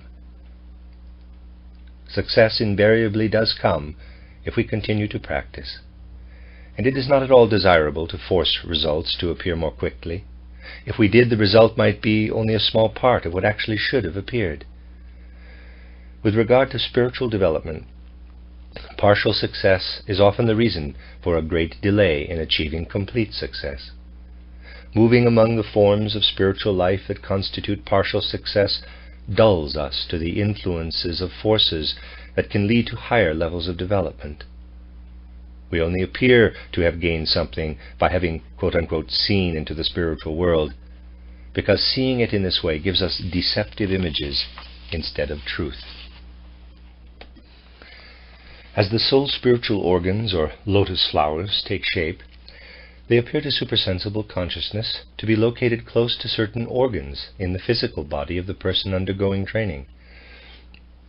Of these soul organs, we may mention the following: the so-called two-petaled lotus flower that we feel as if between the eyebrows, the 16-petaled lotus flower in the area of the larynx, the 12-petaled lotus flower in the area of the heart, and a fourth that is located near the solar plexus. Other such organs appear in the vicinity of other parts of the physical body. Parenthesis, the names two-petaled or 16-petaled can be used because the organs in question can be compared to flowers with a corresponding number of petals. Parenthesis. We become conscious of the lotus flowers through the astral body. As soon as we have developed one or the other of these organs, we are also aware that we have it. We feel that we are able to make use of it, and that in doing so we are actually entering a higher world. In many respects, our impressions of this world are still similar to impressions of the physical world of the senses. People with imaginative cognition will be able to speak of this new higher world in terms of sensations of warmth or cold, perceptions of sounds and words, and impressions of light or color, because that is how they experience it. However, they are aware that these perceptions express something different in the imaginative world than they do in the world of sense-perceptible reality. They realize that the senses underlying them are soul-spiritual rather than physical-material ones. If they receive something like an impression of warmth, they do not attribute it to a piece of hot iron, for example, but think of it as emanating from a soul process similar to the ones they had, until now, been familiar with only in their own soul life. They know that soul spiritual things and processes stand behind these imaginative perceptions, just as material, physical beings and realities stand behind physical perceptions. Alongside the similarity between the imaginative and physical worlds, however, there is also a significant difference. One thing that is present in the physical world appears quite differently in the imaginative world. In the physical world, we can observe things constantly coming into existence and disappearing again. There is a constant alternation between birth and death. In the imaginative world, this phenomenon is replaced by the constant transformation of one thing into another. For example, in the physical world, we see a plant die and decompose. In the imaginative world, another configuration that is physically imperceptible comes about as the plant withers away. The decaying plant is gradually transformed into this other configuration. Once the plant has completely disappeared, this figure has developed fully and taken its place. Birth and death are ideas that lose their significance in the imaginative world. They are replaced by the concept of one thing being transformed into another. Because of this, certain truths about our human makeup become accessible to imaginative cognition. These truths are the ones presented in Chapter 2 of this book.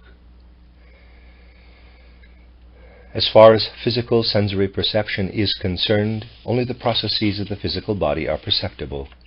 These are played out in the domain of birth and death.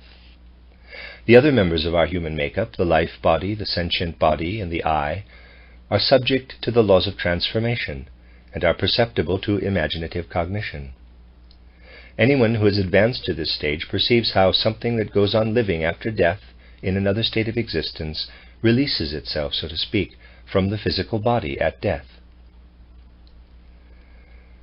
However, inner development does not stop at the level of the imaginative world. If we chose to stop here, we would perceive beings who are undergoing processes of transformation, but we would not be able to interpret these processes, nor would we be able to orient ourselves in this newly won world. The imaginative world is a restless region, full of movement and transformation. There are no resting places in it. We reach such resting places only by developing beyond the level of imaginative cognition to what can be called cognition through inspiration. It is not necessary for those seeking knowledge about the supersensible world to acquire the faculty of imaginative cognition to its fullest extent before moving on to inspiration. Their exercises may be arranged so that what leads to imagination develops parallel to what leads to inspiration. After the appropriate amount of time, these students will enter a higher world, where in addition to being able to perceive, they will also be able to orient themselves and interpret what they see. Typically, however, they first perceive some of the phenomena of the imaginative world and only later feel that they are gaining the ability to orient themselves. Compared to the world of mere imagination, however, the world of inspiration is something totally new. Through imagination, we perceive the transformation of one process into another. But through inspiration, we become familiar with the inner qualities of the beings who are undergoing transformation. Through imagination, we recognize the soul expression of these beings, but through inspiration, we penetrate their inner spiritual nature. Above all, we recognize a multitude of spiritual beings and the relationships between them. In the physical world of the senses, we are also dealing with a multitude of different beings, but the multitude in the world of inspiration is different in character. There, each being's very specific relationships to others are determined by its inner makeup rather than by external influences, as is the case in the physical world.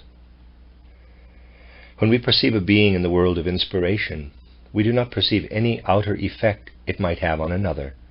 That is, any effect comparable to how physical beings affect each other. Instead, the relationship between beings comes about through how they are each inwardly constituted. In the physical world, this relationship can be compared to the relationship between individual sounds or letters in a word. Let's take the word human. It is brought about by the combined sounding of the speech sounds, H-U-M-A-N. Although there is no impetus or other external influence connecting the H to the U, the two sounds work together within the totality because of how they are inwardly constituted. For this reason, observing the world of inspiration can only be compared to reading, and beings in this world are like letters of the alphabet in how they affect observers. We must become familiar with these letters and decipher their interrelationships like supersensible writing. This is why spiritual science also calls cognition through inspiration, quote, reading the hidden script, unquote. How this hidden script is read, and how what has been read can be communicated, will now be made clear using previous chapters of this book as examples. The first thing described was how the makeup of the human being consists of different components. Next, it was shown how the cosmic body on which human beings evolve has passed through various conditions during the Saturn, Sun, Moon, and Earth phases of evolution. The perceptions that allow us to recognize the members of our human makeup, on the one hand, and the Earth's successive stages and earlier metamorphoses on the other, are perceptible to imaginative cognition. However, it is also necessary to recognize the connections that exist between the Saturn state and the physical human body, the Sun state and the ether body, and so on. It must be possible to demonstrate that the seminal nucleus of the physical human body came about already during the Saturn state, and that it then continued to evolve during the Sun, Moon, and Earth states until it reached its present form. For example, it was necessary to show what changes took place in the human being as a result of the separation of the Sun from the Earth, and that something similar happened in relation to the Moon. It was also necessary to describe the interactions that were needed for the transformations in humanity that occurred during the Atlantean age and the successive periods of the Indian, Persian, and Egyptian cultures, and so on. Depicting these connections does not result from imaginative perception, but from cognition through inspiration, from reading the hidden script in which imaginative perceptions are like letters or sounds. This sort of reading, however, is needed for other things, in addition to explaining what has been described above. We would not be able to understand the whole course of a human life if we were able to look at it only through imaginative cognition. If we were not able to orient ourselves within our imaginative perceptions, we would perceive how the soul's spiritual members are released from what remains behind in the physical world at death, but we would not understand the connections between what happens after a person's death and the states that precede and follow. Without cognition through inspiration, the imaginative world would remain like writing that we stare at without being able to read. When we advance from imagination to inspiration as students of the Spirit, it becomes evident very quickly how wrong it would be to renounce understanding the great phenomena of the cosmos and to attempt to restrict ourselves only to facts that touch upon immediate human interests, so to speak. Those who are not initiated into these things might well say, quote, "It seems to me that the only important thing is to find out what the fate of the human soul is after death. If someone tells me about that, that's enough. Why does spiritual science tell me about distant things like the Saturn and Sun states and the separation of the Sun and the Moon from the Earth?" Unquote. However, if we have been introduced to these things in the right way, we realize that we can never really know what we want to know if we do not also know about these other things that seem so unnecessary. Any description of the human condition after death will remain completely incomprehensible and worthless if we cannot link it to concepts derived from those distant things. Even the simplest supersensible observation makes it necessary to know about such things. For example, when a plant passes from the flowering stage to the fruiting stage, supersensible observers see a transformation taking place in an astral entity that covers and surrounds the flowering plant like a cloud coming from above. If fertilization did not take place, this astral entity would metamorphose into a form quite different from the one it assumes as a result of fertilization. We can understand this whole process as supersensible observation perceives it if we have learned to understand its nature from the great cosmic process undergone by the Earth and all its inhabitants at the time when the Sun separated from the Earth. Before fertilization, the plant's situation is like that of the whole Earth prior to the Sun's detachment. After fertilization, the plant's flower resembles the Earth when the moon forces were still active in it after the Sun had detached itself. If we have personally acquired the ideas that can be gained from studying the Sun's detachment, we will then objectively perceive the meaning of the process of fertilization in the plant. We will say that the plant is in a sun state before fertilization and in a moon state afterward. Even the very smallest processes in the world can only be understood if we see them as copies of great cosmic processes. Otherwise their nature remains just as incomprehensible as Raphael's Madonna would be to someone who saw only a little speck of blue because the rest of the picture was covered up. Everything that is now happening in the human being is a copy of all the great cosmic processes that have to do with our existence. If we want to understand what supersensible consciousness observes about phenomena taking place between birth and death, and those taking place between death and a new birth, we will be able to do so if we have acquired the ability to decipher imaginative observations by means of concepts acquired from the study of macrocosmic processes. This study provides us with the key for understanding human life.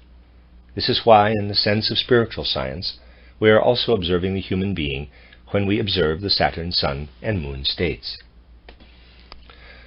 Through inspiration, we acquire the ability to recognize the relationships between beings in the higher world.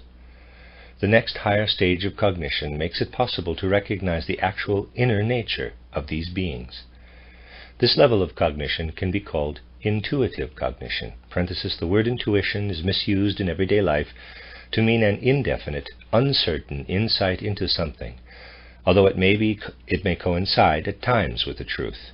We cannot prove that this sudden insight is justifiable.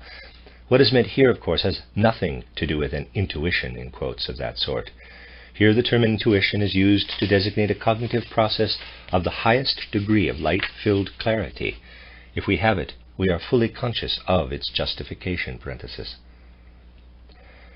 To have knowledge of a sense-perceptible being means to stand outside it and assess it according to external impressions. To have knowledge of a spiritual being through intuition means having become completely at one with it, having united with its inner nature. Students of the Spirit rise to this level of knowledge step by step. Imagination brings us to the point where we no longer feel that perceptions are external qualities of beings.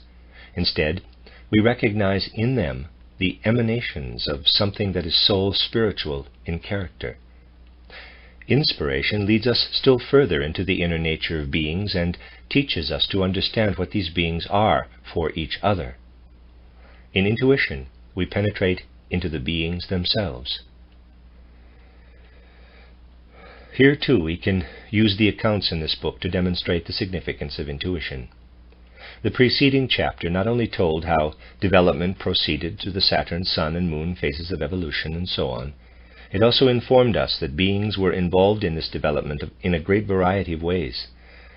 The thrones, or spirits of will, the spirits of wisdom, the spirits of movement, and others were all introduced. In the earth phase of evolution, the Luciferic and Ahrimanic spirits were mentioned. The structure of the cosmos was traced back to the beings involved in it.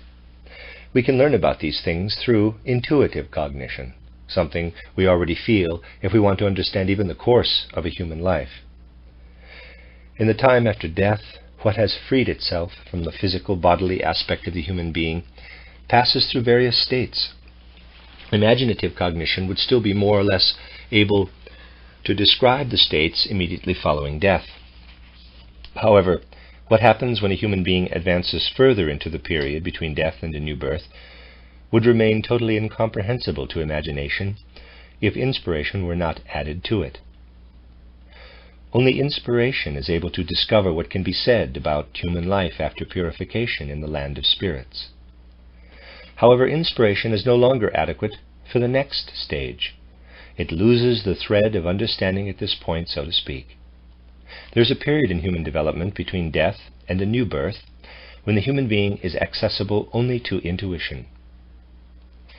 However, this part of the human being is always within us, and if we want to understand it in its true inner nature, we must also use intuition to seek it out in the time between birth and death. If we attempted to understand the human being exclusively by means of imagination and inspiration, the processes that belong to this innermost being and play from one incarnation into the next would elude us.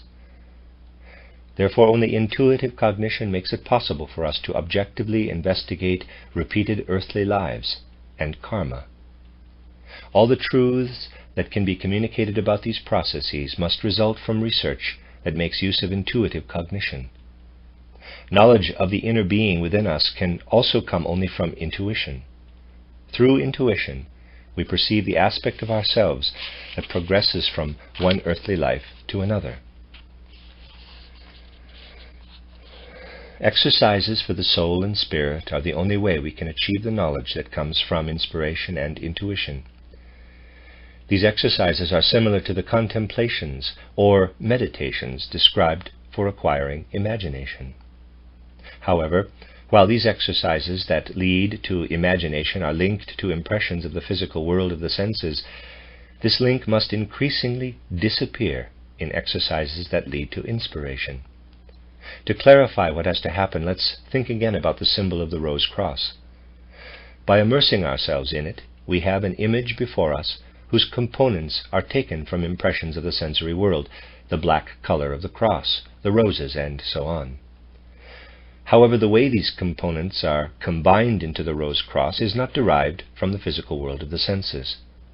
If we attempt to eliminate the black cross and red roses from our consciousness as images of sensory realities, and retain in our souls only the spiritual activity that combined them, then we have a means of meditation that will gradually lead to inspiration. Within our souls we should ask, what have I done inwardly in order to combine the cross and roses into this symbol? I want to hold fast to what I have done, to the personal soul process I have undergone, but to allow the image itself to disappear from my consciousness. I will feel everything within me that my soul did in order to bring the image about, but I will not picture the image itself. From this point onward, I will dwell quite inwardly in the activity of mind that created the image. Instead of meditating on an image, I will become absorbed in my own image-creating soul activity. Such absorption, if carried out repeatedly with regard to many symbols, will lead to cognition through inspiration. Here is another example. We meditate on the mental image of a plant that first grows and then decays. We allow an image to come about in our souls of a gradually developing plant as it emerges from the seed, as one leaf after another unfolds, as flowers and fruit develop. Then we picture how the plant begins to wilt. We follow this process to the point of complete dissolution. As we meditate on this image, we gradually arrive at a feeling of becoming and decaying, for which the plant is only an image. When we persevere at this exercise, this feeling develops into an imagination of the process of transformation that underlies physical becoming and decay. However, if we want to achieve the corresponding inspiration, we must do the exercise differently.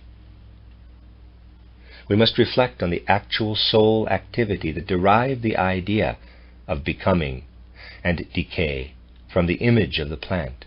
We must allow the plant to disappear completely from our consciousness and meditate only on our own inner activity. Only exercises of this sort make it possible to rise to the level of inspiration. Initially, it will not be easy to get a thorough grasp of how to approach such an exercise, because if we are in the habit of allowing our inner life to be determined by outer impressions, we immediately become uncertain and start to vacillate when we have to develop another soul life that has cast off all its connections to these outer impressions. To an even greater degree than in acquiring imaginations, it must be clear to us that we should only undertake exercises that lead to inspiration if we are willing to accompany them with all the precautionary measures that will safeguard and solidify our power of judgment, our feeling life, and our character. Taking these precautions has two results. First, our personalities will not become unbalanced during supersensible perception. Second, we will acquire the ability to really carry out what these exercises demand of us. We will find these exercises difficult only as long as we have not acquired a certain very specific soul makeup, very specific feelings and sensations. If we patiently and persistently cultivate inner faculties in our souls that favor the growth of supersensible cognition, we will soon acquire not only an understanding of these exercises, but also the ability to actually do them. We will gain much by acquiring a habit of often withdrawing into ourselves in a way that is less concerned with brooding about ourselves than with quietly organizing and digesting our experiences in life. We will find that our ideas and feelings are enriched by bringing one experience into relationship with another. We will become aware to what a great extent we experience new things, not only by having new impressions and encounters, but also by allowing the old ones to work in us.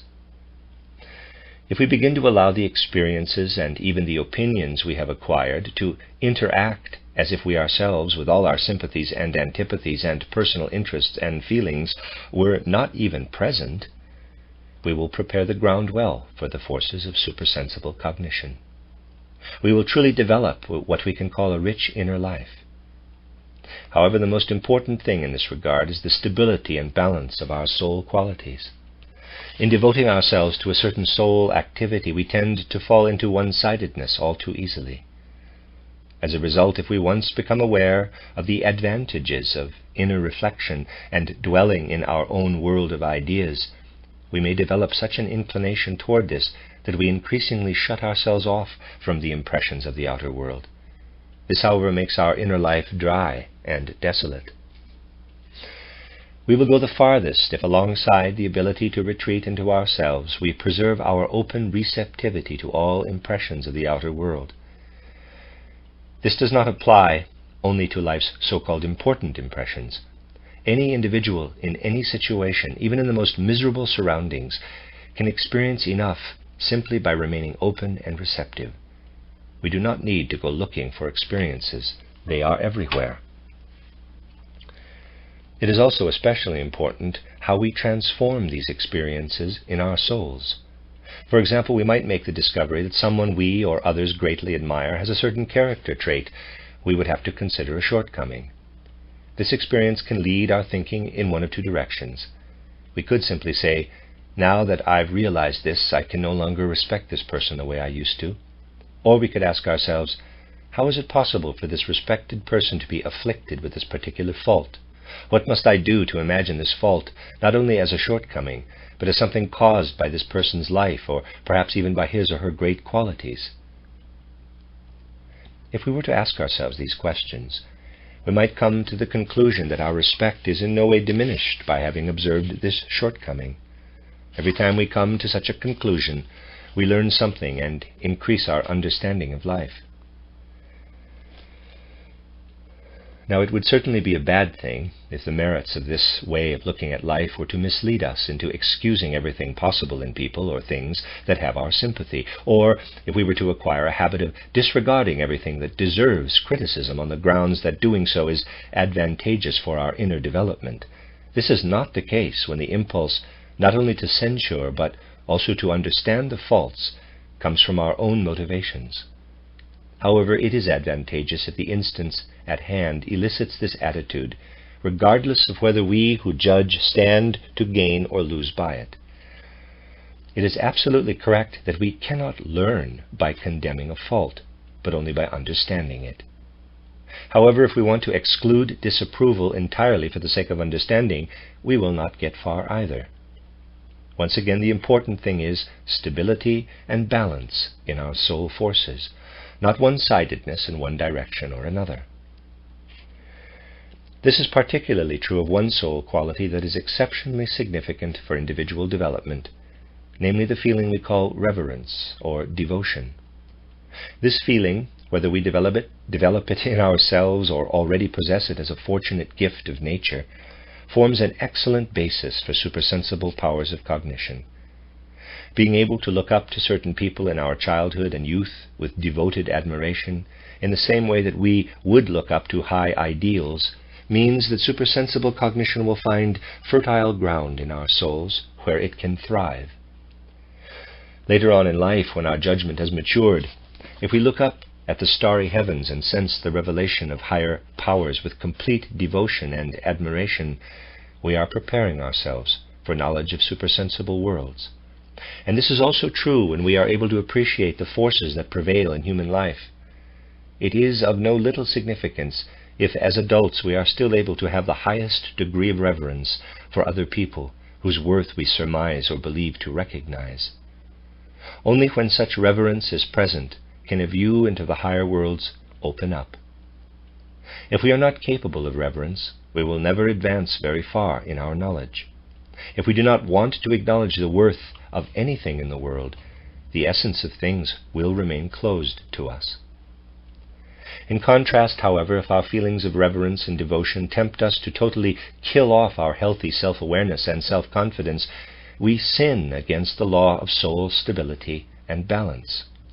Students of the Spirit will work on themselves continually to make themselves ever more mature. But when they do so, they are also permitted to be confident in their individual personalities and in their continuing growth. If we achieve the right feelings along these lines, we will say to ourselves, "There are latent forces within me, and I am capable of bringing them up out of my inner being. Therefore, wherever I see something I must honor because it is superior to me, not only must I honor it, but I may also trust myself to develop everything within me that will make me similar to it." The greater our ability to be attentive to certain processes in life that are not immediately familiar to our personal judgment, the greater the possibility of laying the foundations for leading our development into the spiritual worlds. An example may illustrate this. Individuals may find themselves in a situation in life where they can either do something or leave it undone. The judgment says, "Do it," but there is still a certain inexplicable something in their feelings that keeps them from doing whatever it is. They can choose to pay no attention to this inexplicable something and simply do whatever their powers of judgment suggest. However, they can also give in to the urging of the inexplicable and refrain from going through with the action in question. If they then follow up the matter further, it may become evident that the results would have been disastrous if they had followed their judgment, and that it was a blessing that they refrained from that particular action. An experience like this can guide our thinking in a very specific direction, allowing us to recognize that there is something in us that guides us better than the degree of judgment we possess at present. We need to be open-minded about this something within us, which we are not mature enough to reach through our faculty of judgment. It is of the greatest possible benefit for the soul to pay attention to such instances in life, because they provide a healthy premonition that there is more in us than we can survey with our power of judgment at any given time. Such attentiveness works to expand our soul life. Once again, however, it is also possible for serious one-sidedness to result. If we got into the habit of always disregarding our judgment because of premonitions, impelling us to do this or that, we might become the playthings of all sorts of undefined urges. It is a short step from a habit of this sort to lack of judgment and superstition. For students of the Spirit, superstition of any sort is disastrous. It becomes possible for us to truly make our way into the domains of spiritual life only if we carefully guard ourselves against superstition, fantastic ideas, and daydreaming. We do not enter the spiritual world in the right way if we rejoice at every opportunity to experience something, quote, that cannot be grasped by the human mind, unquote. A preference for the inexplicable certainly does not make anyone a student of the Spirit. We must break ourselves of the biased habit of thinking that mystics are those who, quote, assume the existence of the inexplicable and the unfathomable, unquote, wherever they please.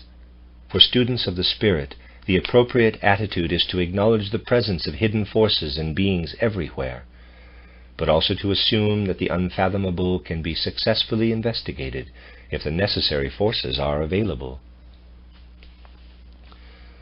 A certain soul disposition is important to students of the Spirit at every level of development, and it consists not in expressing their desire for knowledge in a one-sided way, constantly asking how one question or another may be answered, but by asking how they can develop certain faculties. Once these faculties have developed through patient inner work, the answers to these questions appear by themselves. students of the Spirit will always cultivate this soul disposition in themselves. This leads them to constantly work on themselves, to make themselves ever more mature, and to relinquish the desire to force answers to certain questions. They will wait until such answers come to them. Once again, if we become one-sided in this respect, we will not make much progress. At certain times, students of the Spirit can also have the feeling that they themselves are able to answer the most exalted questions with the forces currently at their disposal. Here too, steadiness and balance in our soul disposition play an important role. It is helpful to cultivate and develop many more soul qualities if we are attempting to achieve inspiration through doing such exercises. Each of these qualities could be described individually, but in each case it would have to be emphasized that steadiness and balance are the all-important soul qualities. They prepare us to understand and to be able to carry out the exercises that have been described as necessary for achieving inspiration. The exercises for achieving intuition require students of the Spirit to extinguish from consciousness not only the images to which they devoted themselves in attaining imagination, but also the life of their own soul activity, which they contemplated in acquiring inspiration. Literally, nothing must remain in their souls from any previously known outer or inner experiences.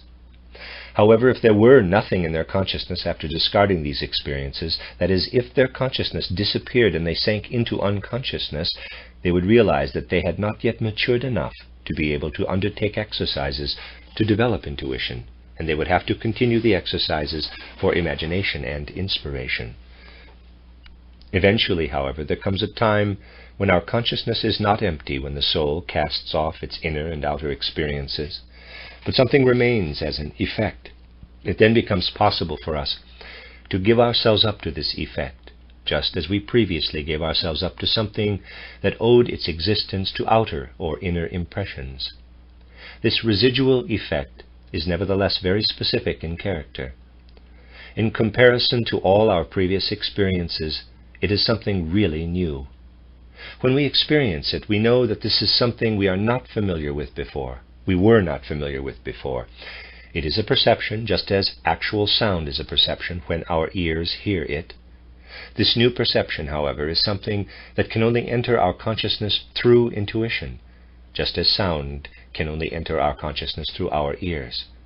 Intuition strips our impressions of their last sensory, physical remnants, and the spiritual world begins to be apparent to our cognition in a form that no longer has anything in common with the characteristics of the physical world of the senses. That is the end of paragraph 46 on page 349. I will be finishing chapter 5 in the next section that I read. This is the end of the third section of chapter 5 in the reading. This is a reading of an outline of esoteric science. It is the fourth part of chapter 5. I am beginning on page 349 with paragraph 47. Imaginative cognition is achieved when the lotus flowers develop out of the astral body. Through the exercises we undertake in order to reach inspiration and intuition, specific movements, configurations, and currents that were not there before appear in our ether body or life body. These are the organs that allow us to acquire the ability to read the hidden script and what lies beyond it. The changes in the ether body of a person who has achieved inspiration and intuition present themselves to supersensible cognition as follows. A new center in the ether body, located approximately in the area of the physical heart, becomes conscious and develops into an etheric organ. A great variety of movements and currents run from it to the various parts of the human body. The most important of these currents go to the lotus flowers, permeating them and their individual petals, and then pour out like rays into external space. The more highly developed the person in question, the larger the surrounding area where these currents are perceptible. In a genuine training, however, this center in the area of the heart does not develop immediately. First, the way is prepared for it. A temporary center appears in the head, which then slips down to the vicinity of the larynx, and then moves into the area of the physical heart. In an abnormal development, the organ in question might form immediately in the vicinity of the heart. In this case, instead of achieving supersensible perception calmly and objectively, the person in question would be in danger of becoming a visionary and a fanatic. As students of the spirit develop further, they learn how to take the currents and differentiations that have developed in the ether body, make them independent of the physical body, and use them independently. In this process, the lotus flowers are used as tools for moving the ether body. Before this can happen, however, certain currents and rays must have formed all around the ether body, closing it off as if in a delicate network and making it a self-contained entity. Once this has happened, nothing hinders the movements and currents taking place in the ether body from coming into contact with the external world of soul and spirit, so that outer soul spiritual events and inner ones taking place in the human ether body intermingle. At this point, such a person consciously perceives the world of inspiration. Cognition of this sort does not appear in the same way as the cognition that applies to the physical world of the senses. In the sensory world, we receive perceptions through our senses and then form mental images and concepts about them. This is not the case when we know about something through inspiration. What we know there is immediately present in a single action. There is no such thing as thinking about a perception after it occurs. In inspiration, what we acquire in the form of a concept after the fact in sensory physical cognition is presented simultaneously with the perception. This is why we should flow into and merge with the surrounding world of soul and spirit, and be unable to distinguish ourselves from it if we had not developed the network in the ether body that has just been described. When we do the exercises that lead to intuition, they do not only affect the ether body, but also work into the supersensible forces of the physical body. We must not imagine, however, that the effects within the physical body are accessible to our ordinary sense perception. They can only be assessed by means of supersensible cognition and have nothing to do with external cognition. They are a result of consciousness maturing to the point where it is able to have intuitive experiences even after having excluded all previous outer and inner experiences. Intuitive experiences, however, are tender, subtle, and delicate. At its present stage of evolution, the physical human body is coarse in comparison to them and presents a major obstacle to the success of intuition exercises. But if these exercises are carried out with energy, persistence, and the necessary inner tranquility, they eventually overcome the mighty obstacles presented by the physical body. Students of the spirit notice that this has happened when they gain control over certain expressions of the physical body that formerly occurred completely unconsciously. They may notice it also because they feel the need to regulate their breathing, for example, for short periods of time, so that it harmonizes with what their souls are doing in these exercises or other meditations. In inner development, the ideal is not to perform any exercises, including breathing exercises of this sort, by means of the physical body itself.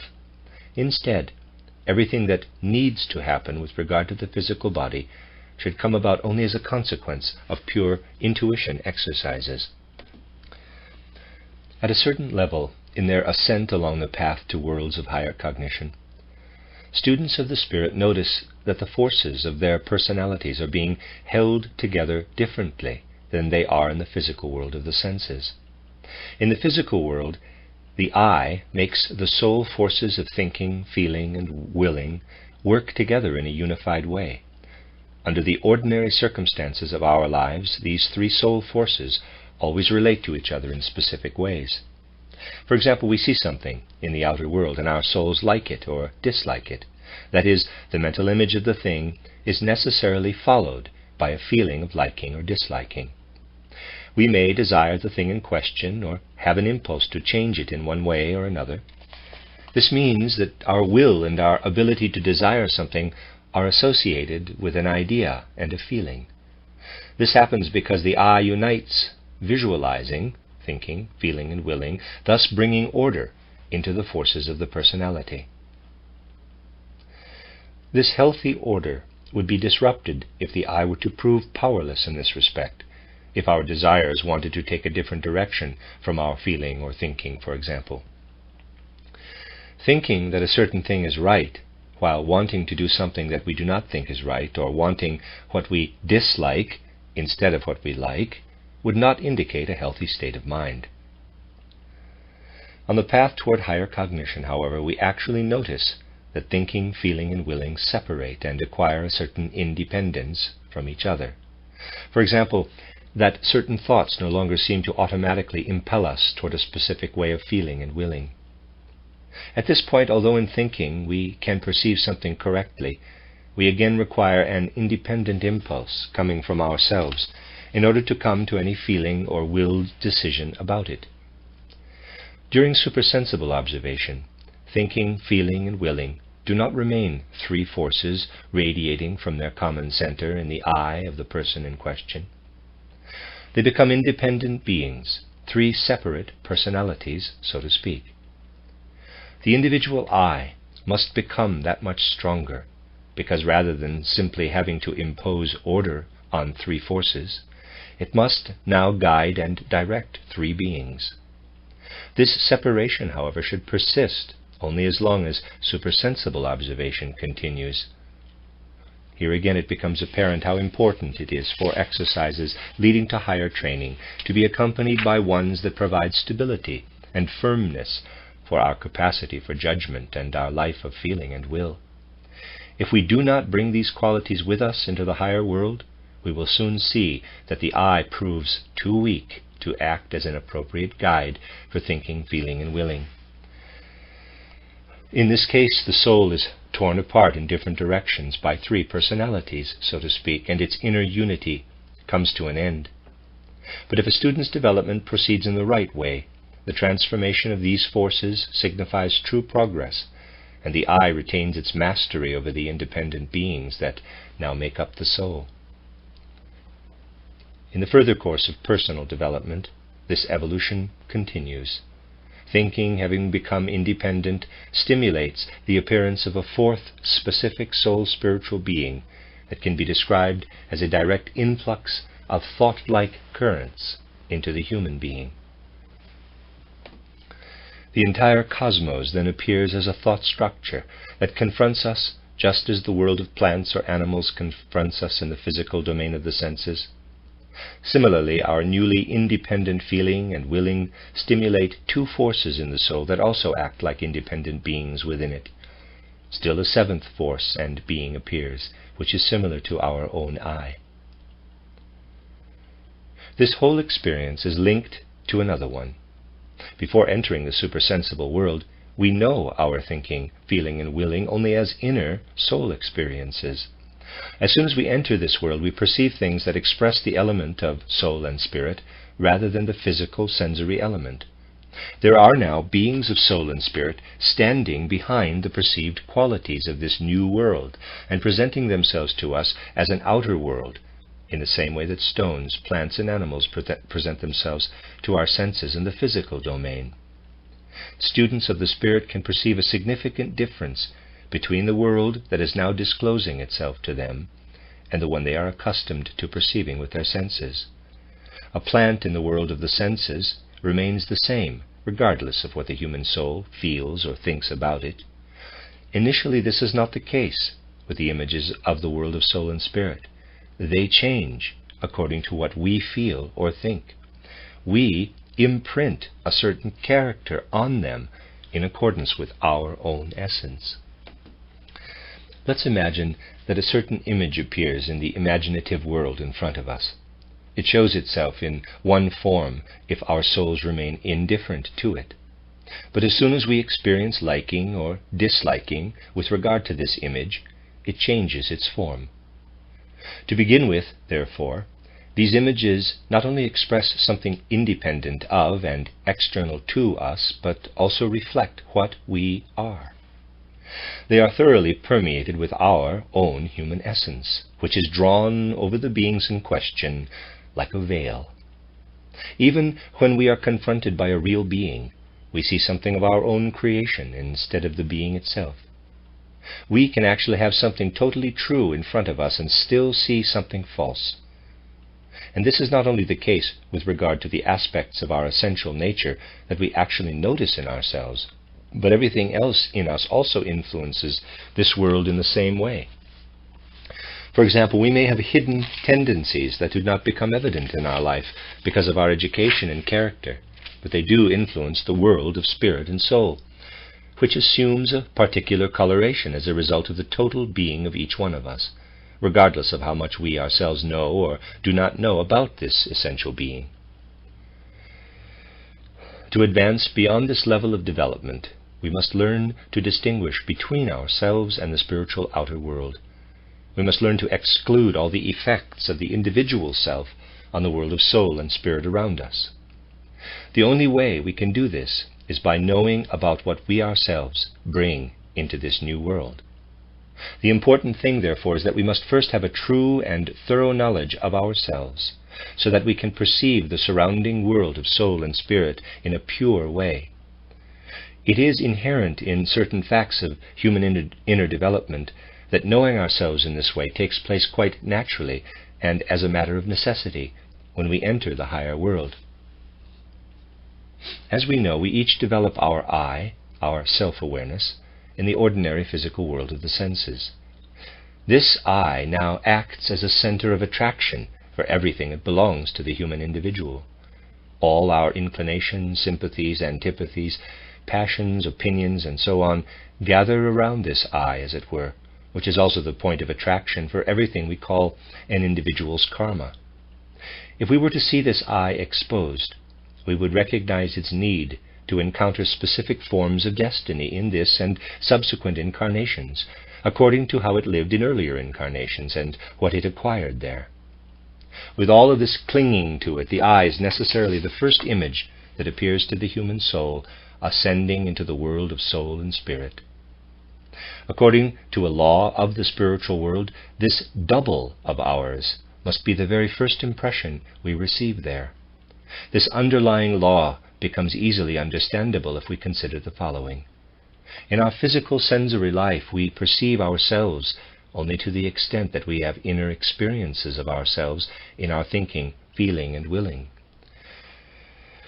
However, these perceptions are inner ones that do not present themselves to us in the same way that stones, plants, and animals present themselves. In addition, we also become only partially familiar with ourselves through inner perception, because something within us prevents deeper self-knowledge.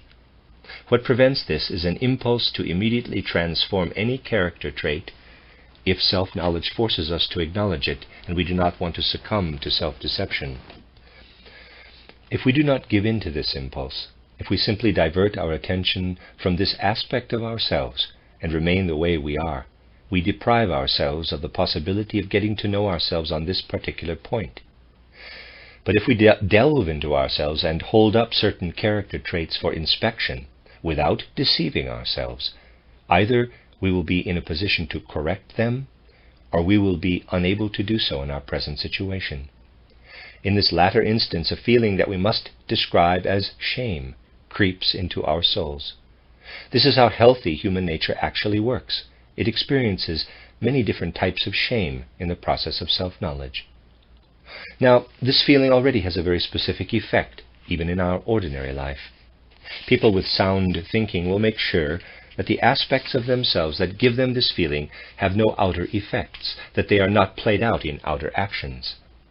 Shame, therefore, is a force that impels us to conceal something within us and not allow it to become outwardly perceptible. If we give this due consideration, we will understand why spiritual research ascribes much more wide-ranging effects to an inner soul experience that is very closely related to the feeling of shame. This research reveals a type of hidden shame in the hidden depths of the soul, a shame that we do not become conscious of in our physical sensory life. However, this hidden feeling works in a way that is similar to how the ordinary feeling of shame works in everyday life. It prevents a person's innermost being from appearing to that person as a perceptible image. If this feeling were not there, we would confront a perception of what we are in truth. We would not only have inner experiences of our ideas, feelings, and will, we would also perceive them just as we perceive stones, animals, and plants. This feeling conceals us from ourselves, and at the same time it conceals the entire world of soul and spirit, because the fact that our own inner being is concealed from us means that we are also unable to perceive the means of developing tools for recognizing the world of soul and spirit. We are unable to transform our own being to receive the organs of spiritual perception. However, if we work toward acquiring these organs through genuine training, the first impression that appears to us is an impression of what we ourselves are.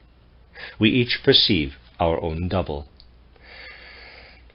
This self-perception cannot be separated from perceiving the rest of the world of soul and spirit. In ordinary life, in the physical sensory world, the effect of the feeling described above is that it constantly closes the door of the soul-spiritual world in our faces. If we want to take even a single step toward entering this world, this subconscious feeling of shame immediately appears and conceals the part of the world of soul and spirit that wants to become evident. The exercises that were described earlier, however, open this world to us. And in fact, this concealed feeling acts like a great benefactor of human beings, because any powers of judgment, feeling, life, or character we acquire without spiritual scientific training do not make us capable of standing up to the perception of our own nature in its true form without further preparation. Perceiving this would deprive us of all of our self-esteem, self-confidence, and self-awareness. We need to take precautionary measures in cultivating our sound judgment, feeling life, and character, in addition to doing the exercises for higher knowledge in order to ensure that this does not happen. Through proper training, we learn as if unintentionally enough spiritual science and the necessary means of self-knowledge and self-observation to have sufficient strength to encounter our double. For students of the Spirit, it is then like seeing what they have already learned in the physical world in another form, as a picture of the imaginative world. If we have already acquired a rational grasp of the law of karma in the physical world, we will not be unduly shaken by seeing the seeds of our destiny imprinted on the image of our double. If we have used our powers of judgment to become familiar with the evolution of the cosmos and of humankind, and if we know that at a certain point in this evolution the forces of Lucifer invaded the human soul, it will not be difficult for us to bear it when we become aware that Luciferic beings and all their influences are contained in this image of our own essential nature. We see from this how necessary it is that we not demand to enter the spiritual world ourselves before we have understood certain truths about this world through the ordinary powers of judgment that we develop in the physical world of the senses. Before wanting to actually enter the supersensible worlds, students of the Spirit should make their own the information in this book that precedes the discussion of knowing higher worlds. In the course of a legitimate self-development process, they should do this on the basis of their ordinary powers of judgment.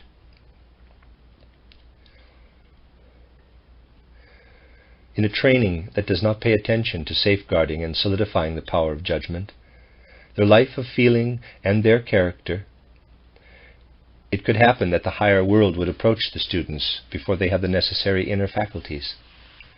If this happened, encountering their doubles would depress them and lead them into errors.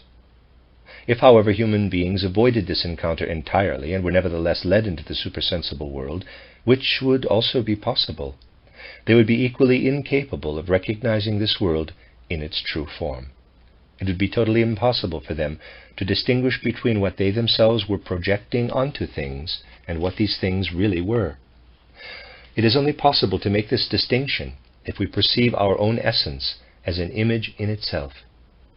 If we do so, everything flowing from our own inner nature detaches itself from what surrounds it. In our life in the physical world of the senses, the double immediately makes itself invisible by means of the sense of shame described above when we approach the world of soul and spirit. Simultaneously, however, the double also conceals this entire world. It stands like a guardian in front of that world, refusing entry to anyone not yet suitable for entering. The double can, therefore, be called, quote, the guardian of the threshold to the world of soul and spirit, unquote. We encounter this guardian of the threshold not only when we enter the supersensible world in the way described, but also when we enter it through physical death. The guardian reveals itself gradually in the course of our soul's spiritual development between death and a new birth. In this case, however, we are not oppressed by this encounter because we know about worlds we did not know about during life between birth and death.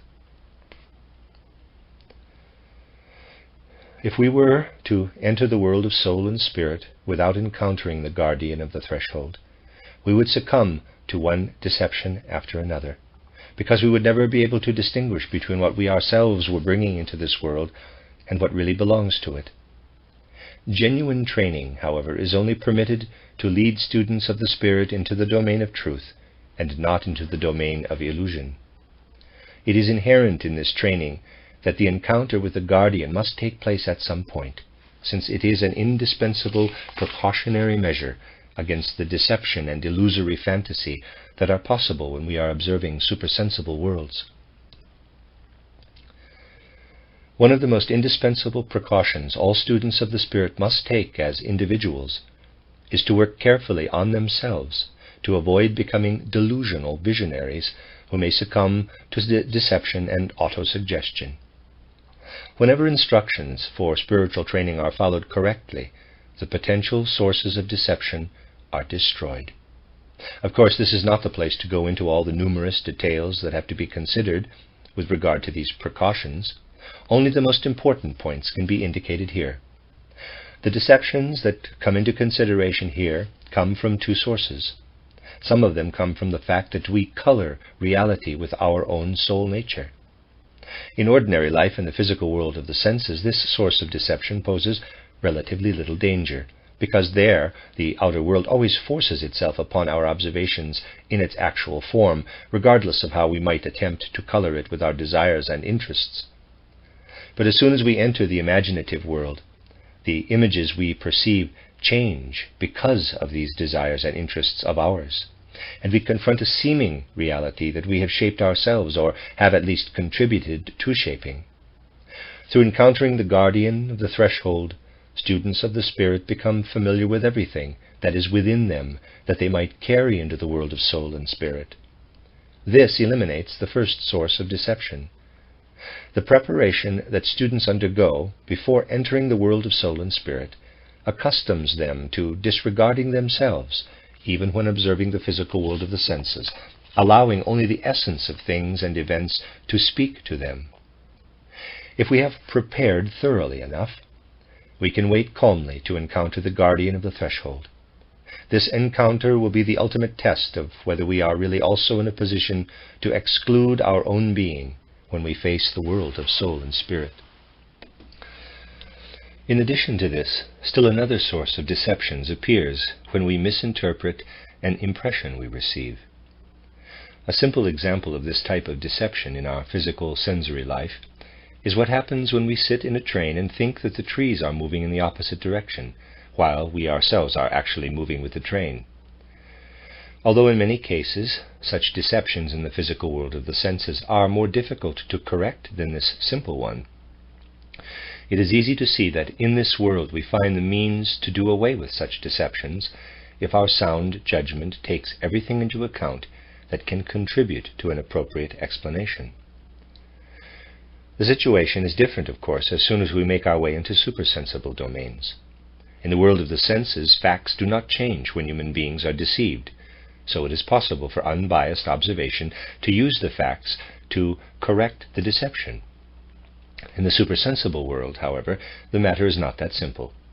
If we apply false judgments in approaching a supersensible process we are trying to observe, we insert these false judgments into the process itself, where they become so entangled with actual fact that it is not immediately possible to distinguish them from the fact. In this case, the error is not inside us, and the correct fact outside. Our error has become a component of the external fact, and can therefore not be corrected simply by observing the fact in an unbiased way. With this we have pointed to a superabundant source of possible deceptions and illusory fantasies for those who approach the supersensible world without the right preparation. Just as students of the Spirit acquire the ability to exclude deceptions that come about because of how their own nature colors supersensible phenomena, they must also acquire the gift of inactivating this second source of deception. They become able to exclude what comes from themselves once they have recognized the image of their own double, and they will be able to exclude this second source of deception once they have acquired the ability to recognize from the makeup of a supersensible fact whether it is the truth or a deception. If deceptions looked exactly the same as facts, it would be impossible to distinguish between them, but this is not the case. In the supersensible worlds, deceptions have inherent qualities that distinguish them from realities. It is essential for students of the Spirit to know which qualities distinguish the realities. It seems self-evident that someone unacquainted with spiritual training might ask, how is there any possibility of protecting ourselves against deception, since there are so many sources of it? And are students of the Spirit ever certain that all their so-called higher knowledge is not based only on deception and autosuggestion? Anyone who talks like this is not taking into account the fact that the very way a true spiritual training takes place blocks deceptions at the source. In the first place, through their preparation, true students of the Spirit will have acquired enough knowledge about the causes of deception and autosuggestion to be able to protect themselves. In this respect, they have more opportunities than any others to become sufficiently matter-of-fact and competent to judge what they encounter in life. Everything they experience makes them distrust indefinite premonitions and questionable flashes of so-called inspiration. The training makes them as careful as possible. In addition, any true training first guides its students to thoughts about great cosmic events, that is, to things that force them to exert their powers of judgment, refining and sharpening them in the process. The only way we could miss out on this sharpening of our healthy powers of judgment, which give us certainty in distinguishing between deception and reality, would be by refusing to enter such distant realms and insisting on restricting ourselves to quote-unquote revelations closer at hand. However, all of this is not the most important thing. What is most important is inherent in the very exercises that are used in genuine spiritual training. They have to be arranged in such a way that the student's consciousness has a complete and exact overview of what is going on in the soul during meditation. First of all, a symbol is developed to bring about imagination. There are still images taken from outer perceptions in this symbol. We are not solely responsible for its content. And since we do not create it ourselves, it is possible for us to delude ourselves about how it comes about. We may misinterpret its origin. However, students of the Spirit remove this content from their consciousness when they move up to the exercises for inspiration, where they contemplate only their own soul's activity that shaped the symbol. Here, too, error is possible. We have acquired the character of our soul activity through our upbringing, education, and so on. We cannot know everything about the origin of this activity. However, students of the Spirit also remove this activity of theirs from their consciousness. So if something still remains, there is no remnant of anything that cannot be surveyed. Anything that can possibly mingle with this can be assessed with regard to its entire content. In their intuition, Students of the Spirit thus possess something that shows them the makeup of anything that is a totally clear reality in the world of soul and spirit. If they then apply the signs they have recognized as being characteristic of soul spiritual reality to everything that presents itself to their observation, they will be able to distinguish semblances from realities. And they can be certain that applying this law will protect them from deception in the supersensible world, just as certainly as they will not mistake an imagined piece of hot iron for a real one that actually burns them in the physical world of the senses. It goes without saying that we will only apply these criteria to knowledge we regard as our own experience in the supersensible worlds, and not to what we receive as communications from others, and understand with our physical intellect and our healthy feeling for the truth. Spiritual science will attempt to draw a precise boundary between what they have acquired in these two different ways. They will willingly receive information about the higher worlds and attempt to understand it with their powers of judgment, but when they categorize something as personal experience or direct observation, they will have tested whether it presents the very same characteristics that infallible intuition has taught them to perceive. Once students of the Spirit have the encounter with the guardian of the threshold behind them, they face further experiences as they ascend into supersensible worlds. First of all, they notice a certain inner relationship between this guardian and the seventh soul force that was described above as forming itself into an independent entity. In a certain respect, this seventh being is none other than the double, the actual guardian of the threshold. It poses a specific task to students of the Spirit. They must use their newborn selves to guide what they are in their ordinary selves, which appear to them in images. This results in a sort of struggle against the double, who will constantly try to gain the upper hand. Achieving the right relationship with the double, not allowing it to do anything that does not happen under the influences of the newborn I, strengthens and consolidates the forces of the human being. In the higher world, self-knowledge is different in some respects than it is in the physical world of the senses, where self-knowledge appears only as an inner experience. In contrast, the newborn self immediately presents itself as an external soul phenomenon. We each see our own newborn self as a separate being in front of us, but we are not able to perceive it fully. Regardless of what level we have reached on the path to supersensible worlds, there are always still higher levels where we will perceive ever more of the higher self, which can therefore reveal itself only partially at any given level.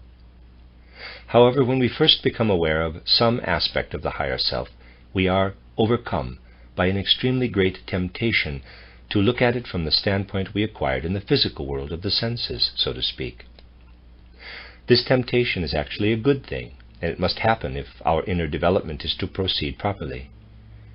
We must each observe our double, the guardian of the threshold, and place it in front of the higher self in order to notice the discrepancy between what we are and what we are meant to become.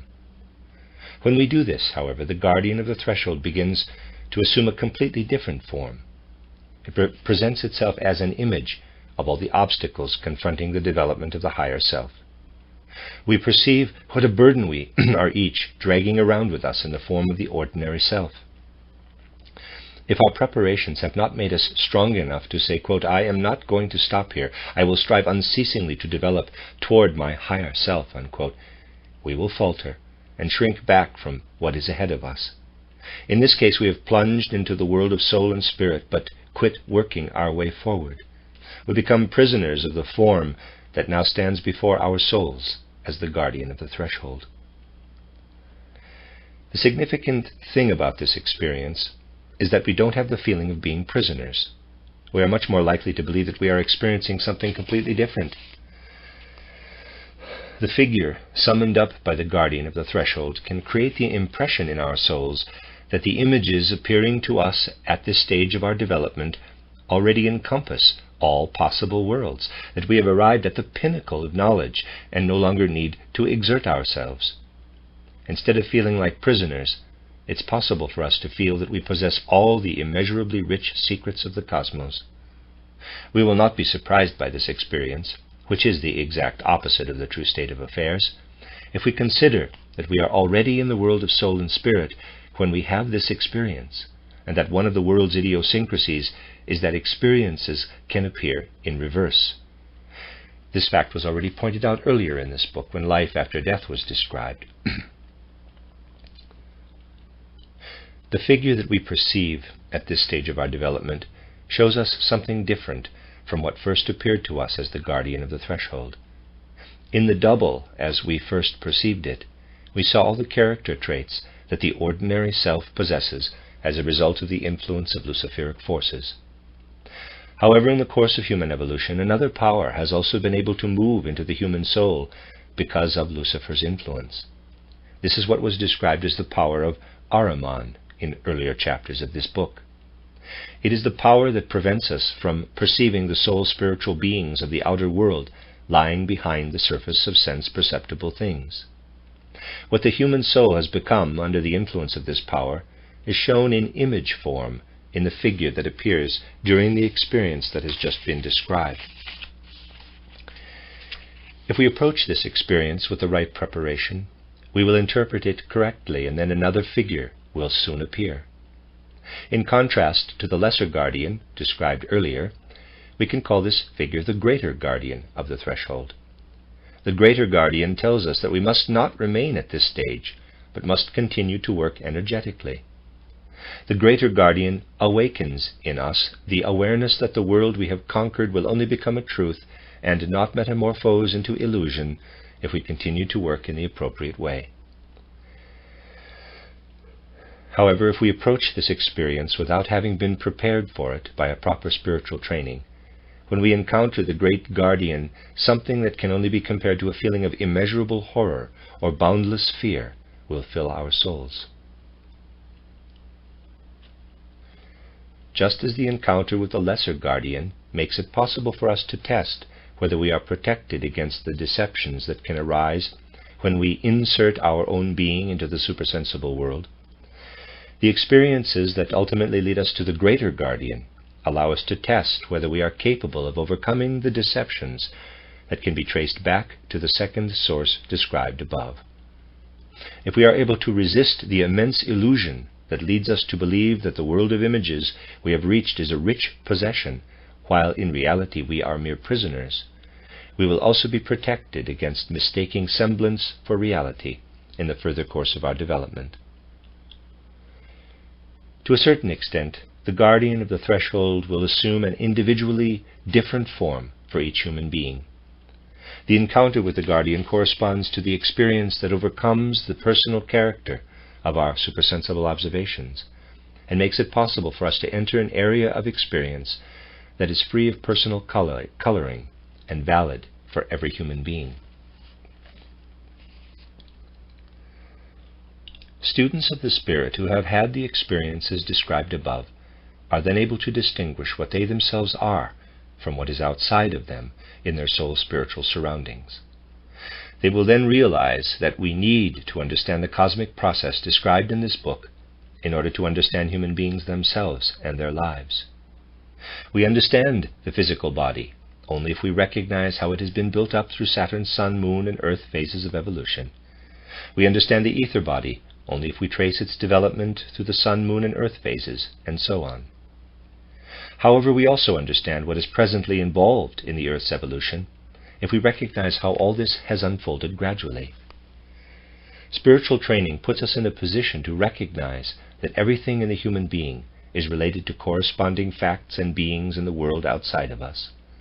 It is a fact that every part and organ of the human being is related to all the rest of the world. In this book, it has only been possible to present a sketchy outline of the facts. However, we must keep in mind that the physical human body, for example, was present only in seminal form during the Saturn phase of evolution. Later, during the sun, moon, and earth phases, its organs, hearts, lungs, brain, evolved from this seminal endowment. Thus our heart, lungs, and so on are related to the sun, moon, and earth phases of evolution. Something similar is true of the organs of the ether body, sentient soul, and so on. Human beings took shape out of the entire world, immediately surrounding them, and every detail of our human makeup corresponds to a process or being in the outer world. At the appropriate level of inner development, students of the spirit begin to recognize this relationship between their own individual beings and the greater world. This level of cognition can be described as becoming aware of the correspondence between the microcosm or smaller world, that is the human being, and the macrocosm or greater world. Having broken through to this stage of knowledge, students of the spirit can then begin to have a new experience. In spite of being aware of themselves in their full independence, they begin to feel as if they have grown together with the entire structure of the cosmos. They have a feeling of merging with the entire cosmos and becoming one with it, yet without losing their essential nature. We can describe this level of development as, quote, becoming one with the macrocosm, unquote. It is important not to think of this as a cessation of an individual consciousness, as if the essence of a human individual were flowing out into the universe. To think of it in this way would only reflect the opinion of an untrained faculty of judgment. In the sense of the initiation process described here, the individual stages of higher cognition can be listed as follows. Number 1, studying spiritual science by initially making use of the power of judgment which we have acquired in the physical world of the senses. 2, acquiring imaginative cognition. 3, reading the hidden script. This corresponds to inspiration. 4, living one's life into the spiritual surroundings. This corresponds to intuition. 5, recognizing the relationship between the microcosm and the macrocosm.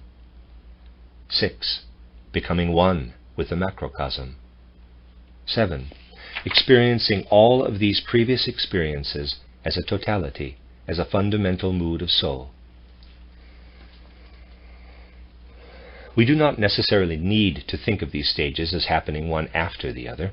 On the contrary, depending on the individual student, training may proceed so that one level has been only partially completed before the student begins with exercises that correspond to the next level. For example, it may be very good for a certain student to do exercises leading to personal experiences in inspiration, intuition, or recognizing the connection between microcosm and macrocosm, even though he or she has only acquired a few imaginations with any degree of certainty. Once students of the spirit have experienced intuition, in addition to being able to recognize the images of the world of soul and spirit and read their interrelationships in the hidden script, they will also acquire direct knowledge of the actual beings who work together to bring about the world to which we human beings belong. Through this, they also get to know themselves in the forms they possess as spiritual beings in the world of soul and spirit. They have worked hard to be able to perceive the higher I, and have realized how they need to continue working in order to control the double, the guardian of the threshold. But they have also encountered the greater guardian, who constantly urges them on to greater effort. This greater guardian becomes the example they want to emulate. And once this has happened, it becomes possible for them to recognize who it is standing in front of them in the form of the greater guardian. In the student's perception, the greater guardian is now transformed into the figure of the Christ. The essence of this being and his intervention in Earth's evolution has been made clear in earlier chapters of this book. In this way, students of the Spirit are initiated into that same exalted mystery that is linked with the name of Christ. The Christ discloses himself to them as the great example for human beings on earth. To those who have recognized the Christ in the spiritual world as a result of their initiation, historical events on earth in the fourth post-Atlantean evolutionary period, the Greco-Latin age, also become comprehensible. For students of the Spirit, the intervention of the exalted Sun being, the Christ being in Earth's evolution at that time, and his ongoing work within this evolution, become a matter of direct experience and personal knowledge. Through intuition, therefore, the purpose and significance of Earth's evolution are revealed to students of the Spirit. The path that is described here as leading to knowledge of the supersensible worlds is one that every human being can follow, regardless of his or her present situation in life. In talking about such a path, we must keep in mind that although the goal of knowledge and truth is the same in all ages of Earth's evolution, the starting points have been different at different times. People wanting to set out on the path to the spiritual world at present cannot start from the same point as ancient Egyptian candidates for initiation, for example. That's why present-day individuals cannot simply take up the exercises assigned to students of the spirit in ancient Egypt. Since that time, human souls have progressed through various incarnations, and this process is not without meaning and significance. The abilities and characteristics of human souls change from incarnation to incarnation. Even if we observe human history only superficially, we can see that all of life's circumstances were different after the 12th or 13th century than they were before. Opinions, feelings, and even human abilities changed. The path to higher cognition that is described here is one that is suitable for souls incarnating in the immediate present. It takes its point of departure for spiritual development from where people stand at present, whatever the circumstances of their individual lives may be. Just as the forms of outer life change, evolution from one period to the next leads humankind to ever different forms with regard to the paths to higher cognition. At any given time, outer life and initiation must be in perfect harmony. The end of Chapter 5 of An Outline of Esoteric Science. This is Chapter 6 of An Outline of Esoteric Science by Rudolf Steiner. The chapter is entitled Cosmic and Human Evolution, Now and in the Future. Unless we understand past evolution, it is impossible to know anything about the present and future states of human and cosmic evolution in the sense of spiritual science, because everything spiritual researchers are able to know about the present and the future is simultaneously present in what presents itself to their perception as they observe the hidden facts of the past. This book has dealt with the Saturn, Sun, Moon, and Earth phases of evolution. Without observing the facts of previous evolutionary phases, we cannot understand the Earth phase of evolution in the sense of spiritual science, because in a certain respect the realities of the Moon, Sun, and Saturn phases are present in what confronts us now in the earthly world. The beings and things that were involved in the Moon phase continued to evolve, and everything that belongs to our present Earth came from them. However, not everything that came from the Moon and has now become the Earth is perceptible to consciousness in the physical world of the senses. Part of what passed from the Moon to the Earth in the course of evolution only becomes evident at a certain level of supersensible consciousness. Having reached this level of cognition, we can perceive that our earthly world is connected to a supersensible world, which contains the part of Moon existence that did not condense enough to be physically perceived by our senses.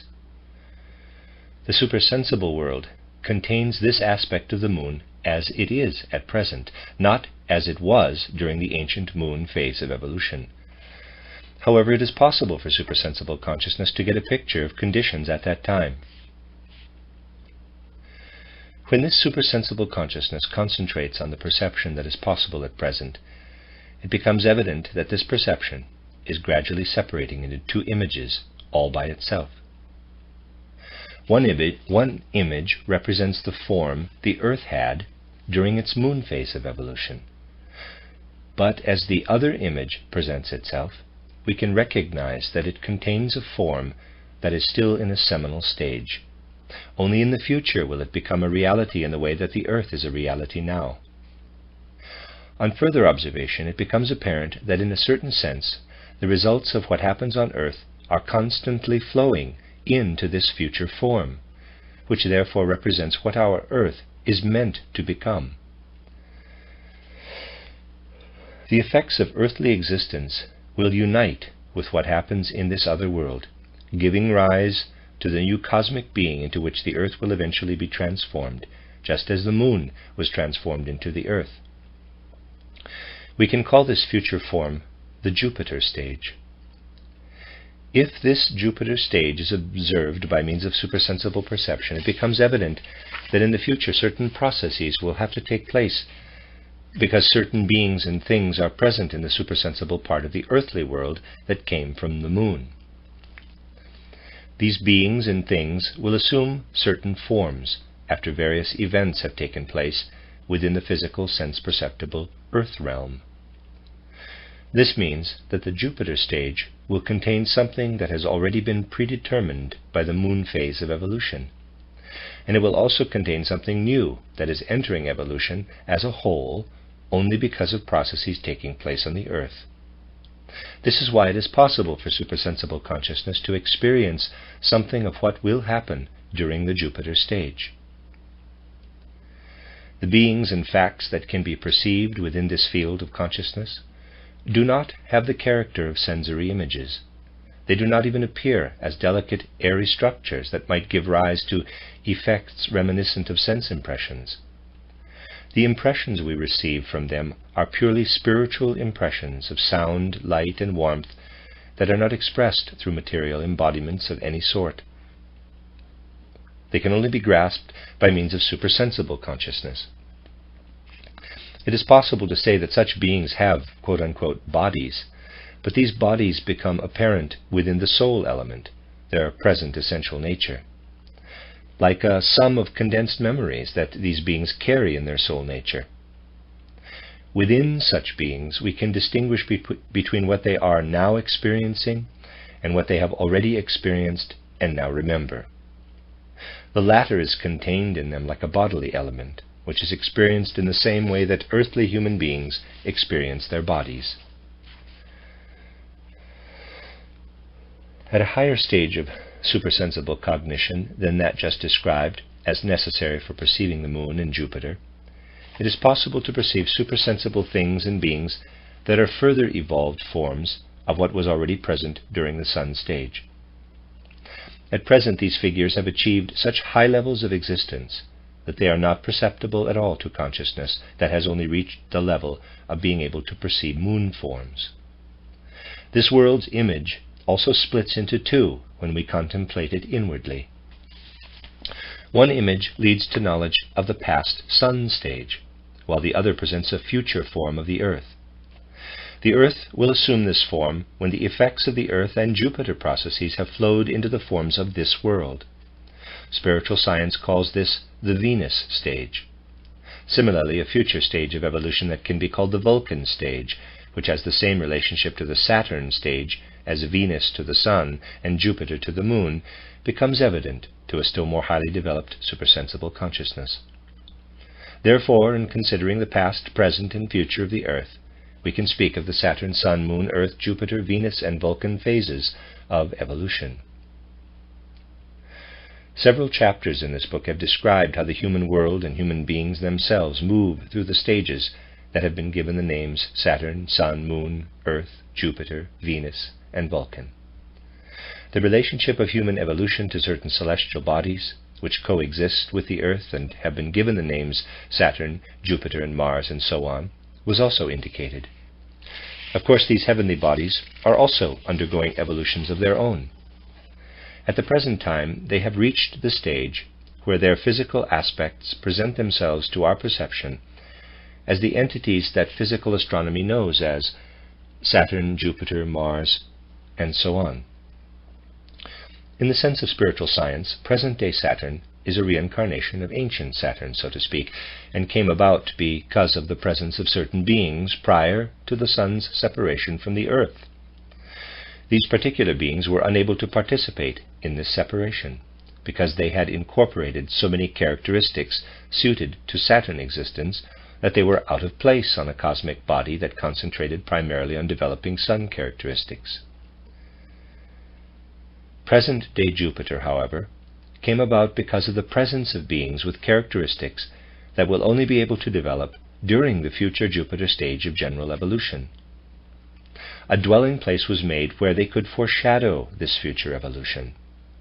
Mars is a celestial body inhabited by beings who went through the moon phase of evolution in such a way that they no longer had anything to gain from staying on Earth. Mars is a reincarnation of Old Moon on a higher level. Present-day Mercury is the dwelling of beings who are ahead of the Earth's evolution, because they have developed certain earthly characteristics in a higher form than is possible on Earth. In a similar way, present-day Venus prophetically anticipates the Venus stage of the future. Because of all this, we are quite justified in giving the stages before and after the Earth phase the names of their present representatives in the cosmos. It goes without saying that when people want to use intellects trained in the outer observation of nature to judge the parallel drawn here between the supersensibly perceived states of Saturn, Sun, and so on, and their namesakes among the physical heavenly bodies, they will raise many objections to what has been presented here. But just as it is possible to use mathematical concepts to visualize the solar system as an image of happenings in time and space, it is also possible for supersensible cognition to imbue this mathematical image with a soul content, so that it takes on a form that permits drawing this parallel. Imbuing the image with soul content in this way, however, is also fully consistent with the further application of a strict natural scientific method of observation. At the moment, this natural scientific method still restricts itself to trying to express the interrelationship between the solar system and the Earth in purely mathematical, mechanical concepts, while the natural science of the future will of itself be driven to expand these mechanical concepts to include ones imbued with soul.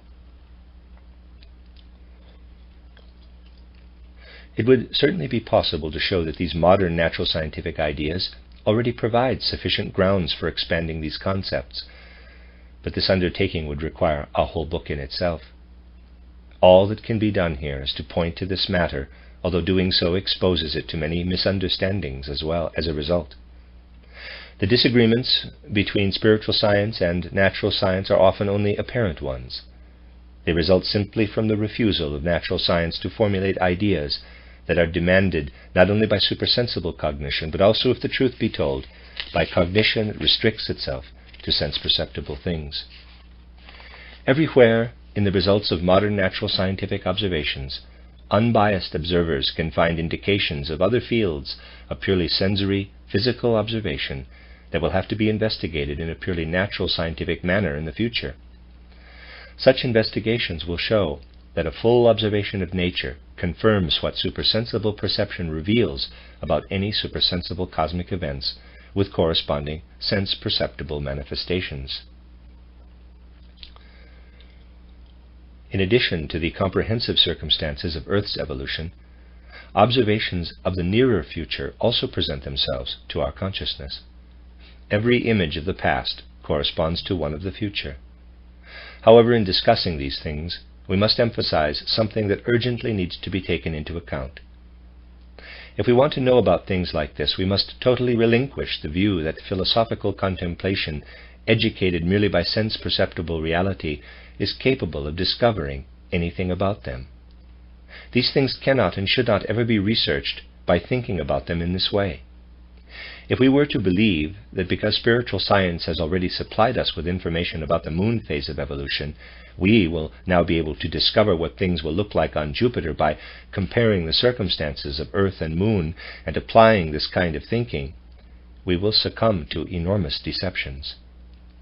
These circumstances should only be researched through supersensible consciousness that rises to the level necessary to observe them. Only when the results of this research have been communicated is it also possible to understand them without supersensible consciousness. Spiritual researchers are in a different position with regard to communications about the future than they are with regard to those about the past. We are not initially able to confront future events as impartially as we confront the past. What will happen in the future stirs up our feeling and willing, but we tolerate the past quite differently. Anyone who observes life will know that this is true even of our ordinary existence, but only those who are aware of certain things in the supersensible worlds can know what forms this tendency assumes, and to what an enormous extent it increases with regard to life's hidden facts. This is the reason why knowledge of these things is kept within very specific limits. Just as the greater cosmic evolution can be presented as a succession of states from Saturn through the Vulcan phase, it is also possible to present shorter spans of time, such as those that make up the Earth phase of evolution. The enormous upheaval that brought an end to life on Atlantis was followed by the stages in human evolution that have been described in this book as the ancient Indian, ancient Persian, Egypto-Chaldean, and Greco-Latin cultural periods. The fifth period is where we stand now, the present. This period began gradually around the 12th, 13th, and 14th centuries AD, after having been prepared ever since the 4th and 5th centuries. It has been clearly evident ever since the 15th century. The Greco-Latin period that preceded it began around the 8th century BC, and at the end of its first third, the Christ event took place. The disposition and faculties of the human soul changed during the transition from the Egypto-Chaldean period to the Greco-Latin. During the Egypto-Chaldean period, what we now know as logical thinking, or grasping the world through reason, did not yet exist. At that time, the knowledge we now make our own through our intellect was acquired in a way that was appropriate then, directly through an inner knowledge that was supersensible in a certain respect. While people perceived things, the necessary concept or image of those things simply appeared in their souls. When the faculty of cognition is like this, not only do images of the physical world of the senses appear, but a certain knowledge of non-sensory realities and beings also rises out of the soul's depths. This was a remnant of the ancient dusk-like supersensible consciousness that all of humankind had formerly possessed. In the Greco-Latin age, there were more and more people who lacked this faculty. In its place, the capacity for intellectual reflection appeared. People became more and more removed from direct, dreamlike perception of the world of soul and spirit, and ever more dependent on their intellect and feelings to provide an image of that world. In some respects, this state of affairs continued throughout the fourth post-Atlantean period. Only those individuals who had retained the legacy of the former soul disposition, so to speak, were able to admit the spiritual world into their consciousness directly. These people, however, were holdovers from an earlier age. Their type of cognition was no longer suited to the new age, because as a result of the laws of evolution, an old soul capacity loses its full significance when new faculties appear. Human life adapts to these new faculties and no longer knows what to do with the old ones. There were also individuals, however, who quite consciously began to develop other, higher powers, in addition to the powers of intellect and feeling they had acquired. These powers made it possible for them to break through into the world of soul and spirit again. The way they had to begin to do this was quite different from how it had happened among the students of the ancient initiates, who had not had to consider the soul faculties that developed only during the fourth post-Atlantean period. This fourth period saw the first beginnings of the type of modern spiritual training that has been described in this book. However, at that time it was only in its beginning stages. It could only be fully developed in the fifth post-Atlantean period, beginning with the 12th and 13th centuries, and especially since the 15th century. People who attempted to ascend into supersensible worlds in this way were able to experience something about higher realms of existence through their own imagination, inspiration, and intuition. To those who were content with the faculties of intellect and feeling that had developed, what ancient clairvoyants had known was accessible only through oral or written traditions that were passed down from generation to generation. For people born after the Christ event, who did not make their way up into supersensible worlds, such traditions were also their only means of knowing anything about the essential nature of this event. However, there were certain initiates who still possessed the old natural ability to perceive the supersensible world, and whose development allowed them to enter a higher world, in spite of the fact that they disregarded humankind's new intellectual and emotional powers. They created a transition from the old form of initiation to the new one. People like this were also present in subsequent periods. However, the essential characteristic of the fourth post-Atlantean period was that human powers of intellect and feeling were strengthened by being cut off from direct interaction with the world of soul and spirit. The souls who incarnated then and greatly developed these powers then carried the results of their development over into their incarnation during the fifth period. As compensation for having been cut off from the spiritual world, the mighty traditions of ancient wisdom were available, especially those having to do with the Christ event. Through the very power of their content, these traditions provided human souls with a confident knowledge of the higher world. There were also always human souls, however, who developed their powers of higher cognition in addition to their faculties of intellect and feeling. It was incumbent upon them to experience the realities of the higher world, and especially the mystery of the Christ event, by means of direct supersensible knowledge. They always allowed as much of this to flow into other human souls as was comprehensible to them and good for them. In harmony with the purpose of Earth's evolution, the first expansion of Christianity was meant to take place at a time when most of humankind had not developed faculties of supersensible cognition. This is why the force of tradition was so powerful at that time. An extremely powerful force was needed to make people confident in the supersensible world if they themselves were not able to behold this world. With the exception of a brief time during the 13th century, there were almost always individuals who were capable of lifting themselves up into the higher worlds through imagination, inspiration, and intuition. In the Christian era, these people were the successors of the initiates of antiquity, who had been leaders and members of the centers of mystery wisdom. The task of these new initiates was to recognize once again, through their own faculties, what had once been comprehended through ancient mystery wisdom, and to add to this a knowledge of the essential nature of the Christ event. Thus the knowledge arising among the new initiates encompassed all the subject matter of ancient initiation, but from its center radiated the higher knowledge of the mysteries of the Christ event. As long as the human souls of the fourth post-Atlantean period were meant to be consolidating their faculties of intellect and feeling, this knowledge was only able to flow into general life to a limited extent. So, during that time, it was really quite hidden. Then the new age of the fifth cultural period dawned. Its main feature was the further development of intellectual abilities, which blossomed exuberantly then and will continue to unfold in the present and future.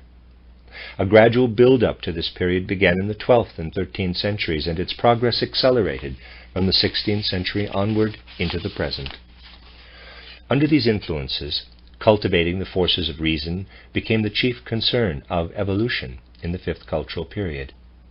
In contrast, traditional knowledge of and confidence in a supersensible world lost more and more of its power over human souls. However, it was replaced by what we may call an increasingly strong influx into human souls of knowledge derived from modern supersensible consciousness. Quote-unquote hidden knowledge was now flowing, although imperceptibly to begin with, into people's ways of thinking.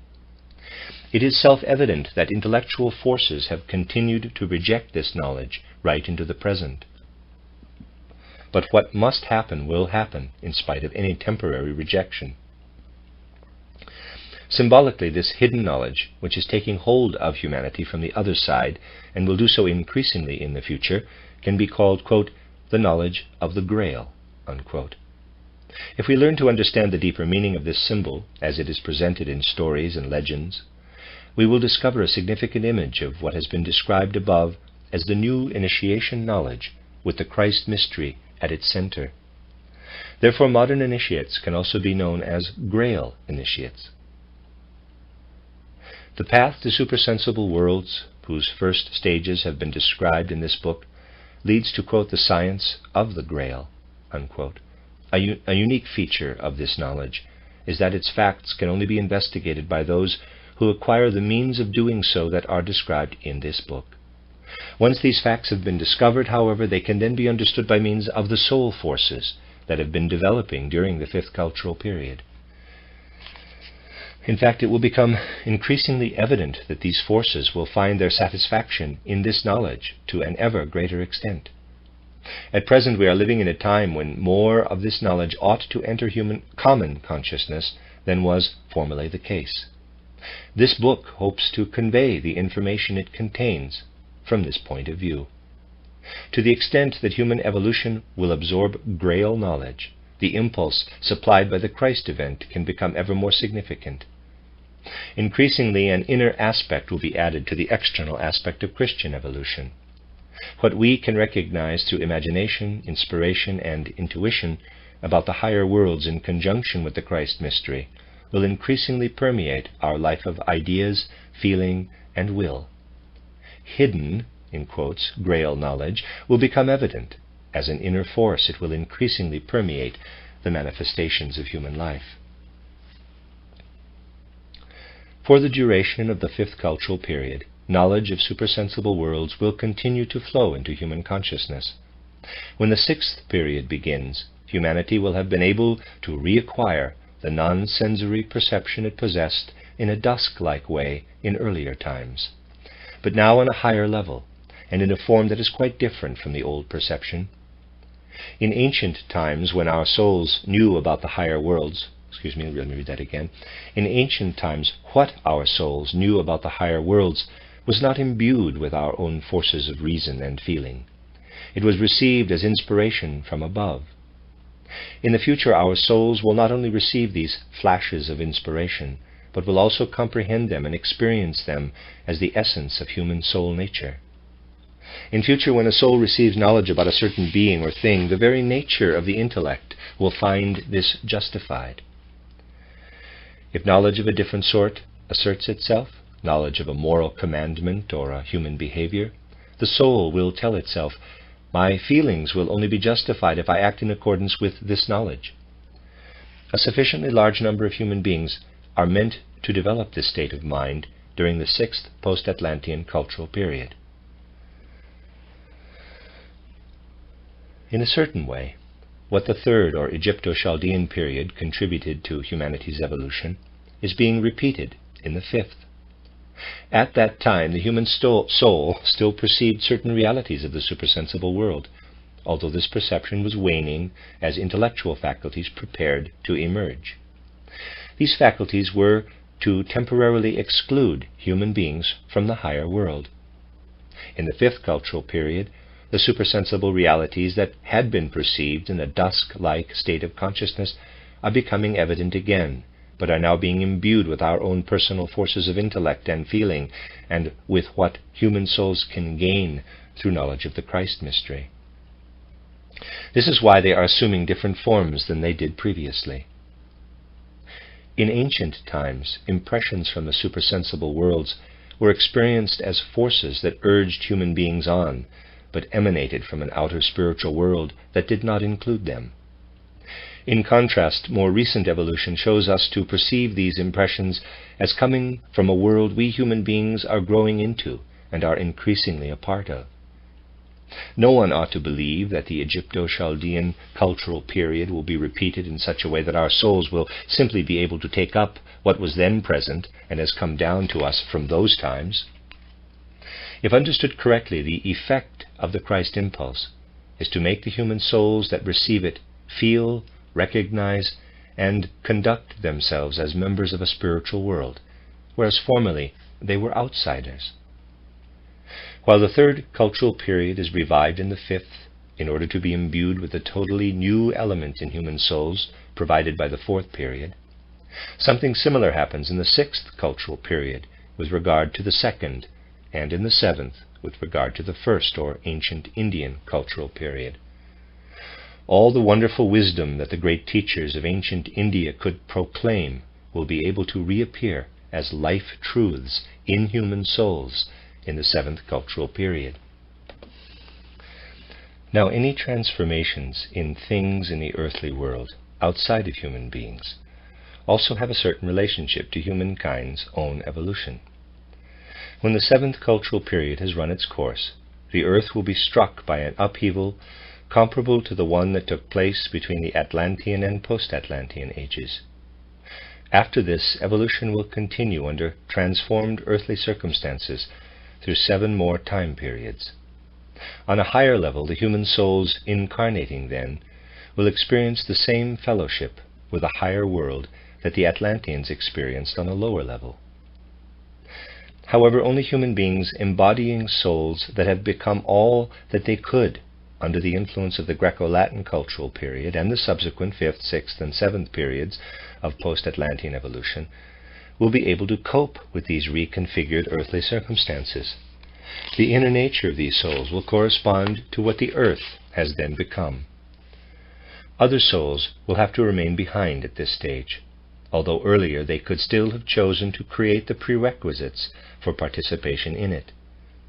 The souls mature enough to face the conditions that will exist after the next great upheaval will be the ones who succeeded in imbuing supersensible knowledge with their own forces of intellect and feeling at the transition from the 5th to the 6th post-Atlantean period.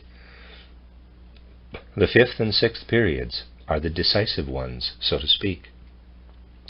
In the 7th period, although the souls who have achieved the goal of the 6th will continue to develop accordingly, the changed circumstances in their surroundings will provide little opportunity for the others to make up for lost time. The next opportunity will present itself only in the distant future. This is how evolution is proceeding from one age to the next. Supersensible cognition observes not only future changes involving the earth alone, but also ones that occur in interaction with the neighboring heavenly bodies. There will come a time when both the earth and humanity have made such progress in evolution that the forces and beings that had to separate from the earth during Lemurian times to enable earthly beings to continue to progress will be able to reunite with the earth. At that time the moon will reconnect with the earth. This will happen because sufficient numbers of human souls possess enough inner strength to make these moon forces fruitful for further evolution. This will take place at a time when another development that has turned toward evil will be taking place alongside the high level of development reached by the appropriate number of human souls. Souls whose development has been delayed will have accumulated so much error, ugliness, and evil in their karma that they temporarily form a distinct union of evil and aberrant human beings who vehemently oppose the community of good human beings. In the course of its development, the good portion of humankind will learn to use the moon forces to transform the evil part so that it can participate in further evolution as a distinct earthly kingdom. Through the work of the good part of humanity, the earth, then reunited with the moon, will become able to reunite with the sun after a certain period of evolution, and also with the other planets. After an interim stage that resembles a sojourn in a higher world, the earth will transform itself into the Jupiter state. During the Jupiter stage, what is now called the mineral kingdom will not exist. Mineral forces will have been transformed into plant forces.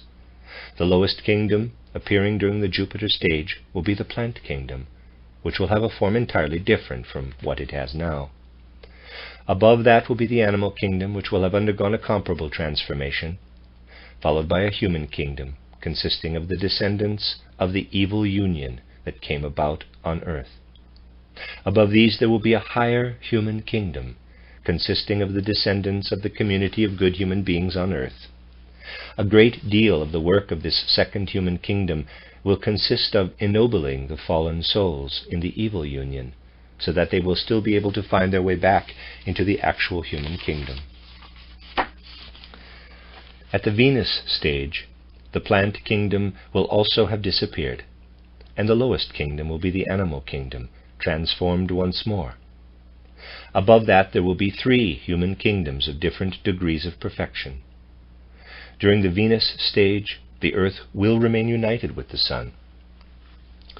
In contrast, as evolution proceeds on Jupiter, the sun will once again break away from Jupiter and influence it from outside.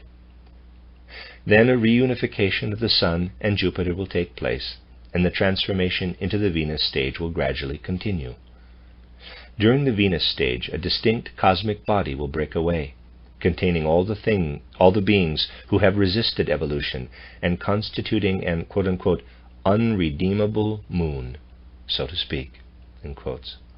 It will move toward an evolution that is so different in character from anything we can experience on earth that there are no words that can possibly express it. The part of humanity that has continued to evolve, however, will move on to the Vulcan phase of evolution in a fully spiritualized form of existence. Describing this state falls outside the scope of this book. We see that the highest imaginable ideal of human evolution results from Grail knowledge, that is, the spiritualization that we achieve through our own work. Ultimately, this spiritualization will appear as the result of the harmony that human beings were able to bring about in the 5th and 6th cultural periods between their forces of intellect and feeling and their knowledge of supersensible worlds. What they produced there in their inmost souls will ultimately become the outer world. The human spirit raises itself up to the mighty impressions of its outer world, first divining and later recognizing the spiritual beings behind these impressions, while the human heart senses the infinite loftiness of this spiritual element. However, human beings can also recognize their own inner experiences of intellect, feeling, and morality as the seeds of a future spiritual world. If we believe that human freedom is incompatible with foreknowledge and with predestination of the shape of things to come, we should think of it like this. Our free action in the future will depend as little on what predestined things will be like then as it does on our intention to be living a year from now in a house we design today. To the extent that our inner nature permits, we will be free in the house we have built for ourselves, and we will also be free in the circumstances that come about on Venus and Jupiter, to the extent that our own inner nature permits. Our freedom will not depend on what is predestined by prior circumstances, but on what our souls have made of themselves. The Earth stage contains what evolved during the preceding Saturn, Sun, and Moon phases of evolution. Earthly human beings find wisdom in the events taking place around them. It is there as the result of what happened previously. The Earth is the descendant of the old Moon, which shaped itself and everything belonging to it into the cosmos of wisdom. The Earth, which is the beginning of an evolution that will inject new force into this wisdom, brings human beings to the point where they experience themselves as independent members of a spiritual world. This is due to the fact that the human eye was fashioned by the spirits of form during the Earth phase of evolution. Just as the physical body was shaped by the spirits of will on Saturn, the life body by the spirits of wisdom on the Sun, and the astral body by the spirits of motion on the Moon. What manifests as wisdom does so through the interaction of the spirits of will, wisdom, and motion. In wisdom, earthly beings and processes can exist in harmony with the other beings of their world through the work of these three orders of spiritual beings.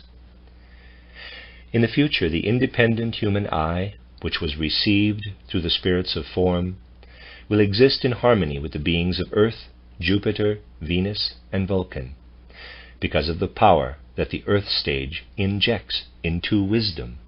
This is the power of love, which must begin in human beings on Earth. The, quote, cosmos of wisdom, unquote, is developing into a quote unquote, cosmos of love. Everything that the eye can develop within itself must turn into love. The exalted sun being we were able to characterize in describing Christ's evolution manifests as the all-encompassing example of love, planting the seed of love in the innermost core of the human being. From there it is meant to flow out into all of evolution. Just as wisdom, which formed earlier, discloses itself in the forces of the sense-perceptible earthly world, in present-day forces of nature, love itself will appear as a new natural force in all phenomena in the future. This is the mystery of all future evolution, that our knowledge and everything we do out of a true understanding of evolution sow seeds that must ripen into love. The greater the power of love that comes into being, the more we will be able to accomplish creativity on behalf of the future. The strongest forces working toward the end result of spiritualization lie in what will come from love. The more spiritual knowledge flows into the evolution of humanity and the earth, the greater the number of viable seeds will there be for the future. Through its very nature, spiritual knowledge transforms itself into love. The whole process that has been described, beginning with the Greco-Latin cultural period and extending throughout the present time, shows how this transformation is to proceed. It also shows us the purpose of this future evolution that is now in its beginning stages. The wisdom for which the groundwork was laid on Saturn, Sun, and Moon works in the human physical, etheric, and astral bodies, presenting itself as cosmic wisdom. In the eye, however, it becomes inner wisdom. Beginning with the earth phase of evolution, the wisdom of the outer cosmos becomes inner wisdom in the human being. Internalized in this way, it becomes the seed of love. Wisdom is the prerequisite for love. Love is the result of wisdom that has been reborn in the eye. If anyone is misled into believing that evolution, as it has been explained above, bears a fatalistic stamp, this is a result of having misunderstood the explanations. If we were to believe that evolution condemns a certain number of people to become members of the kingdom of evil humanity, in quotes, we would have failed to see how the interrelationship between the sense perceptible and the soul spiritual takes shape in the course of this evolution. Within certain limits, these worlds, both the sense perceptible and the soul spiritual, each constitute a separate evolutionary current. Through forces inherent in the sense perceptible current, the forms of quote-unquote evil human beings come about. However, it will only be necessary for any given human soul to incarnate in such a body if it has created the necessary preconditions itself. It might also happen that the forms arising out of the forces of the sense-perceptible world find no reincarnating human souls to embody, because these souls have all become too good for such bodies. In that case, the cosmos would have to ensoul these forms with something other than formerly human souls. Such forms will be occupied by human souls only when these same souls have prepared themselves for such an incarnation. In this field, supersensible cognition is bound to report what it sees. For instance, that at a particular point in the future there will be two human kingdoms, one good and one evil. However, this does not mean that the present state of human souls forces supersensible cognition to the rational conclusion that this future state will be the natural and inevitable result. Supersensible cognition's ways of investigating the evolution of human forms and the evolution of the destinies of souls are and must be completely separate, and to confuse the two in our worldview would be a remnant of a materialistic attitude that would seriously impinge on the science of the supersensible. The end of Chapter 6 of An Outline of Esoteric Science.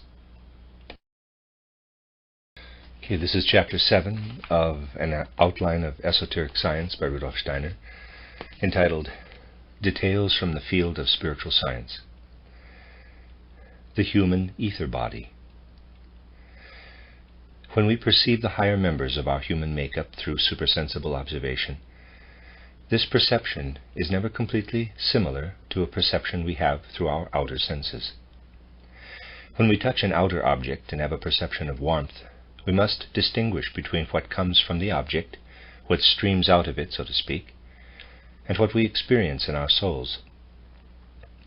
Our inner soul experience of the perception of warmth is something different from the warmth that flows out of the object. Now let's imagine this soul experience all by itself, without the outer object. Let's imagine the experience of a perception of warmth in the soul with no physical outer object to cause it. If this experience were simply present without cause, it would be imaginary.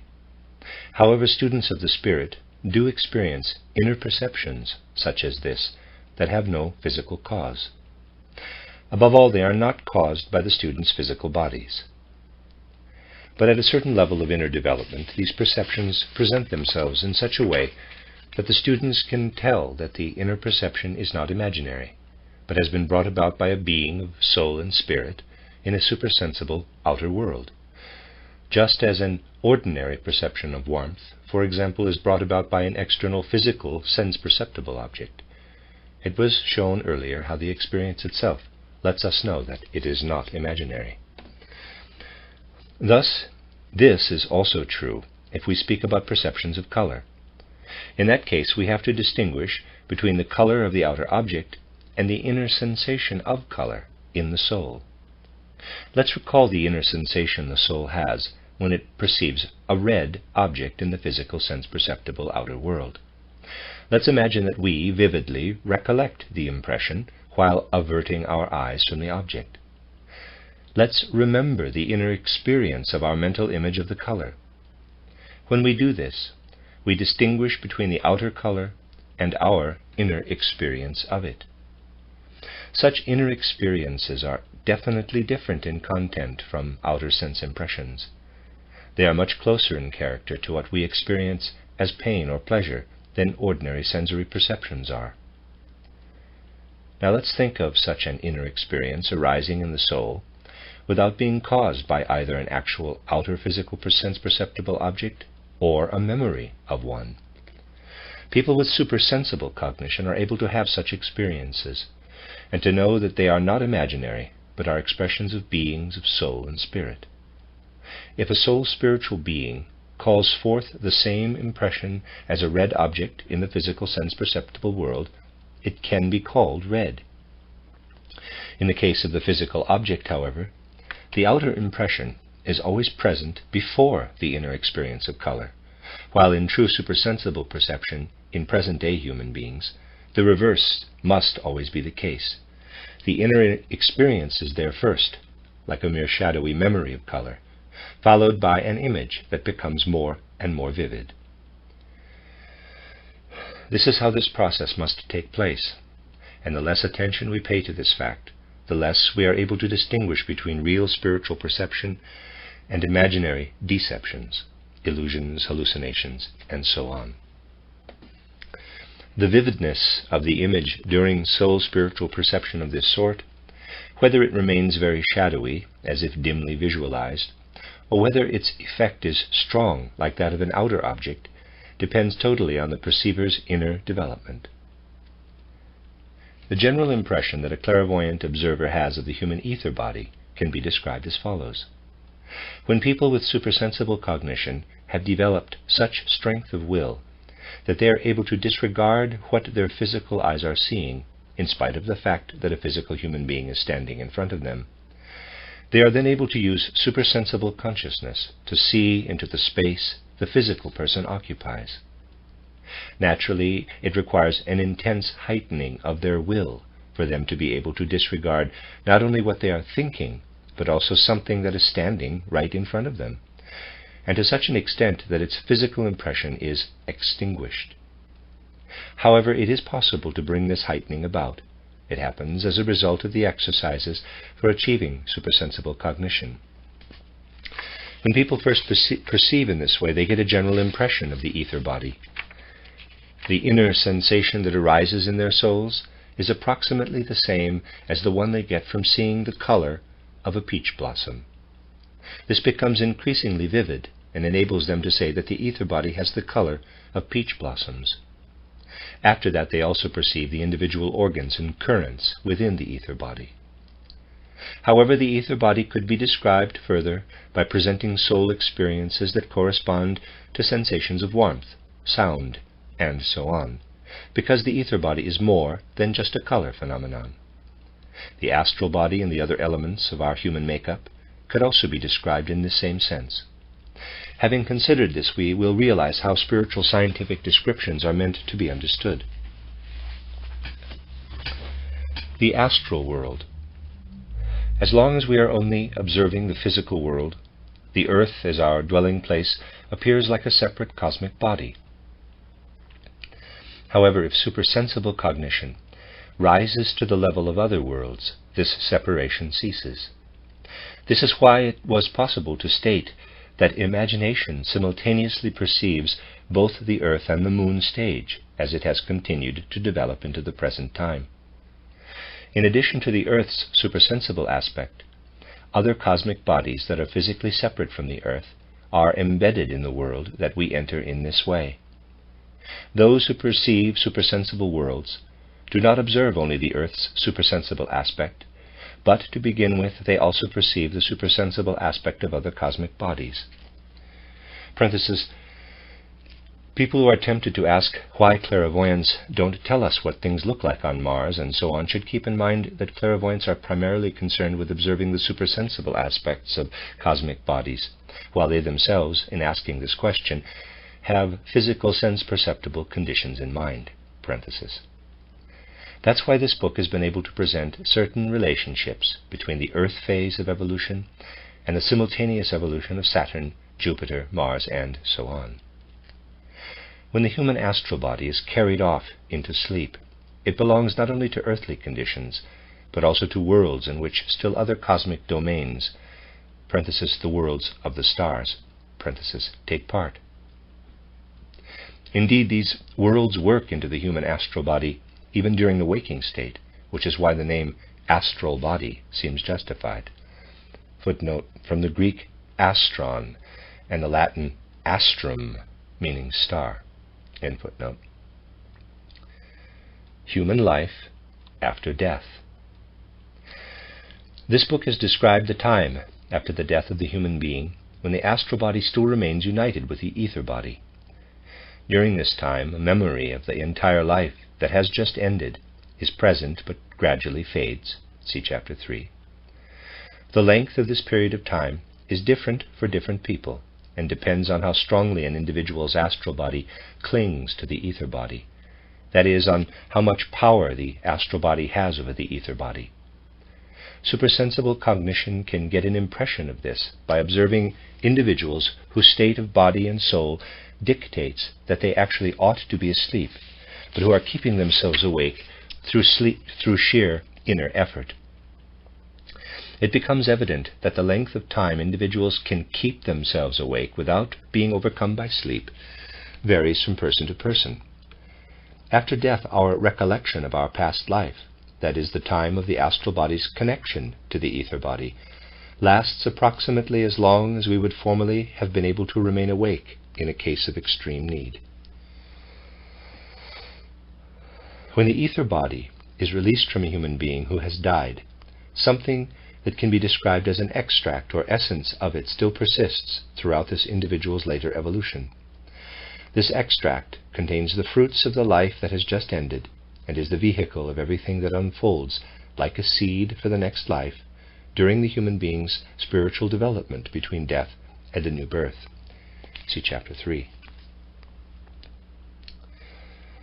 The length of time that elapses between death and a new birth, see Chapter 3, is determined by the fact that an I usually returns to the physical sense-perceptible world only after enough change has taken place there for it to be able to experience something new. While the I is in the domains of the spirit, its earthly dwelling is changing. In a certain respect, this change is linked to all the great changes going on in the cosmos, such as changes in the Earth's relationship to the Sun. However, these are all changes in which certain repetitions appear in connection with new conditions. For example, they are expressed outwardly in the fact that the point on the celestial sphere where the sun rises at the beginning of spring makes a complete circle in the course of approximately 26,000 years. During this period of time, therefore, the vernal equinox moves from one celestial region to another. In the course of 1/12 of this 26,000-year period, or approximately 2,100 years, circumstances on earth have changed enough so that human souls will be able to experience something that is different from their preceding incarnations. But since people's experiences differ depending on whether they incarnate as women or as men, as a rule 2 incarnations, one male, one female, take place during a period of this length. These things also depend, however, on the character of the forces we take with us from earthly existence into death. So everything indicated here should only be taken as the general rule. The details can vary in many different ways. How long a human eye spends in the spiritual world between death and a new birth depends on the above-mentioned cosmic conditions in only one respect. In another respect, it depends on the evolutionary conditions a particular individual undergoes during this time. After a certain time has elapsed, evolution leads the eye to a state of spirit that can no longer be satisfied by inner spiritual experiences. It then begins to long for a changed state of consciousness that finds satisfaction in being reflected by physical experience. The individual's re-entry into earthly life results from the interaction of this inner thirst for embodiment and the possibility the cosmos offers of finding a suitable bodily organism. Because these two things have to work together, incarnation may take place in one instance when this thirst has not yet peaked, but an approximately suitable embodiment can be realized. In another instance, it takes place when the thirst has already exceeded its normal intensity because there was no possibility of embodiment at the appropriate time. A person's general attitude toward life, which is due to the makeup of his or her bodily nature, is related to these circumstances. The course of a human life. The life of a human being, as expressed in the successions of conditions between birth and death, can be fully understood only when we consider the changes that take place in the supersensible aspects of a person's makeup, and not merely the physical, sense-perceptible body. We can look at these changes as follows. Physical birth represents an individual's breaking away from the sheltering physical body of the mother. After birth, the forces that the embryonic human being formerly shared with the mother's body are present only as independent forces within the newborn being. Later on in life, supersensible events similar to the events of physical birth take place and can be perceived by means of supersensible perception. Until a child begins to lose his or her baby teeth in the 6th or 7th year of life, the ether body is surrounded by an etheric covering, which falls away at this time, when the birth of the ether body takes place. Birth in quotes. However, the human being remains surrounded by an astral covering that falls away at puberty, sometime between the 12th and 16th years, when the quote-unquote birth of the astral body takes place. Still later, the actual I is born. These supersensible facts yield some fruitful viewpoints on education, which are presented in my booklet, The Education of the Child from the Viewpoint of Spiritual Science. This booklet also provides further explanations of things that can be mentioned only briefly here. Footnote: Die Erziehung des Kindes von Gesichtspunkte der Geisteswissenschaft. Gesichtspunkte, I think, sorry. First appeared as an article in Lucifer Gnosis, number 33, 1907, the magazine founded and edited by Rudolf Steiner in GA 34, contained in The Education of the Child, and Early Lectures on Education at the Pacific Press, Hudson, New York, 1996, end footnote. After the birth of the I, we find our way into the circumstances of life and the world around us, and we become active within them in accordance with the aspects of our makeup that work through the I, the sentient soul, the mind soul, and the consciousness soul. After that comes a time when the ether body reverses its development, and it undergoes the reverse of its developmental processes from the 7th year onward. Previously, the astral body's development had initially consisted in developing the potentials latent in it at birth. Later, after the birth of the I, it enriched itself through experiences of the outer world. After a certain point, however, it begins to nourish itself spiritually by feeding off its own ether body. It gnaws on the ether body. As life continues, the ether body also begins to feed off the physical body. The decline of the physical body in old age is related to this. Thus, the course of a human life can be divided into 3 parts. One period when the physical and ether bodies are unfolding, a second when the astral body and the I are developing, and a third when the ether and physical bodies are reversing their development.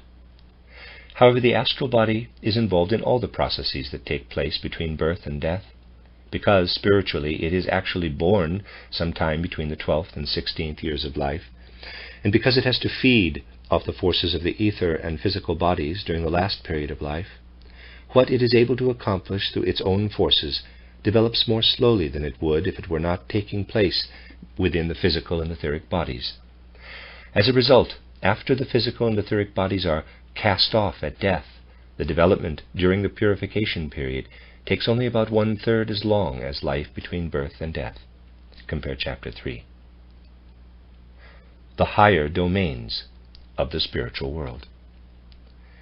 Through imagination, inspiration, and intuition, supersensible cognition gradually ascends into the domains of the spiritual world, where it has access to the beings involved in human and cosmic evolution. This also enables it to trace the process of human development between death and a new birth in a way that makes this process understandable. However, there are still higher domains of existence that can be mentioned only briefly here. When supersensible cognition has raised itself to the level of intuition, it lives in a world of spiritual beings who are also undergoing evolutions of their own. The concerns of present-day humanity reach right into the world of intuition, so to speak. In fact, we also experience the effects of still higher worlds in the course of our development between death and a new birth. But we do not experience them directly. The beings of the spiritual world bring them to us. So, by observing these beings, we can discover everything that happens to the human being. However, what actually concerns these beings, what they themselves need in order to guide human evolution, can only be observed by means of a mode of cognition that transcends intuition.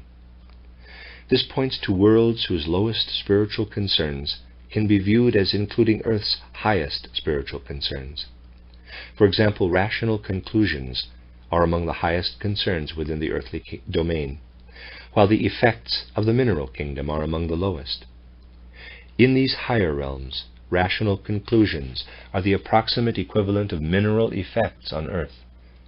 Beyond the domain of intuition lies the domain where the cosmic plan is fashioned out of spiritual causes. The aspects of our human makeup. When it was said in Chapter 2 that the I works on the lower aspects of our makeup, the physical body, the ether body, and the astral body, and transforms them in reverse order into the spirit self, the life spirit, and the spirit body, this refers to how the I works on the nature of the human individual through the highest human faculties, which have only begun to evolve during the various stages of the earth phase of evolution. However, this transformation is preceded by one that takes place on a lower level, giving rise to the sentient soul, the mind soul, and the consciousness soul. When the sentient soul is forming in the course of a person's inner development, changes are taking place in the astral body. Similarly, the development of the mind soul is expressed in transformations in the ether body, while that of the consciousness soul is expressed in changes in the physical body. Details of these processes were included in this book's description of the earth phase of evolution. In a certain respect, therefore, we can say that even the sentient soul is based on a transformation of the astral body, the mind soul on a transformation of the ether body, and the consciousness soul on a transformation of the physical body. But we can also say that these three soul aspects are parts of the astral body, because the consciousness soul, for example, can exist only because it is an astral entity within a physical body that is adapted to it. It leads an astral life in a physical body that has been modified to become its dwelling place. The dream state.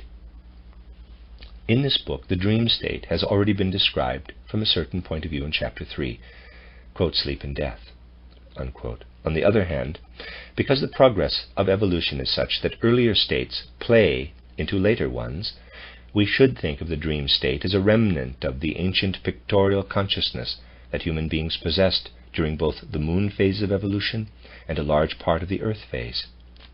During our dreams, a remnant of what was formerly our normal state of consciousness appears in us. On the other hand, this state is also different from ancient pictorial consciousness. Ever since the I first developed, it has been playing into the processes in the astral body that takes place during sleep while we are dreaming. So, what manifests in our dreams is a pictorial consciousness altered by the presence of the I. Since the I is not conscious of acting on the astral body, however, nothing belonging to the domain of dreaming should be considered part of what can truly lead to knowledge of the higher worlds in the sense of spiritual science. The same is true of so-called visions, premonitions, or second sight. These come about when the I eliminates itself as a factor.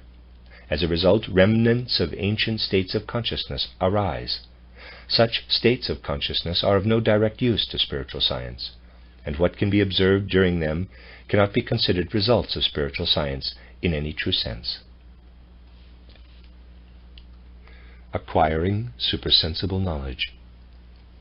The path to acquiring knowledge of supersensible worlds that has been described in greater detail elsewhere in this book can also be called the direct path of knowledge. In addition to this path, there is also another that can be described as the path of feeling. However, it would be quite wrong to believe that the first path has nothing to do with educating our feelings. On the contrary, it leads to the greatest possible deepening of our feeling life. The path of feeling, however, turns directly and exclusively to feeling as its starting point in its efforts to rise to spiritual cognition. It is based on the fact that if the soul surrenders completely to a feeling for a certain period of time, this feeling is transformed into cognition, into a pictorial perception. For example, if the soul completely fills itself for weeks or months or even longer with a feeling of humility, the content of this feeling is transformed into a perception. It is indeed possible to discover a path to supersensible domains by making one's way through such feelings one step at a time. However, it is not easy for present-day human beings to actually carry this out under life's ordinary circumstances. Solitude and withdrawal from modern life are almost indispensable, because the impressions of daily life disrupt what the soul accomplishes by concentrating on specific feelings, especially in the early stages of inner development. In contrast, the path to knowledge that this book describes can be followed under any circumstances of contemporary life. Observing specific beings and events in the spiritual world. One can ask whether meditation and other methods of acquiring supersensible knowledge permit only a general observation of the human being between death and rebirth and other spiritual processes, or whether they also make it possible to observe very specific processes in beings, for example, a particular person who has died. The response to this must be that those who have acquired the faculty for observing the spiritual world through the methods described here can also reach the point of being able to observe detailed events in that world. They make themselves capable of establishing a connection to human beings who are living in the spiritual world between death and a new birth. However, we need to keep in mind that in the sense of spiritual science, this should happen only after we have gone through a genuine training in supersensible cognition. Only then are we capable of distinguishing between deception and reality with regard to specific events and beings. Anyone attempting to observe details without the right training may fall victim to many deceptions. Even the most elementary things, such as understanding how to interpret impressions of specific realities in the supersensible world, are not possible without advanced spiritual training. The training that leads to supersensible observation of the things described in this book also leads to the ability to trace the life of an individual human being after death.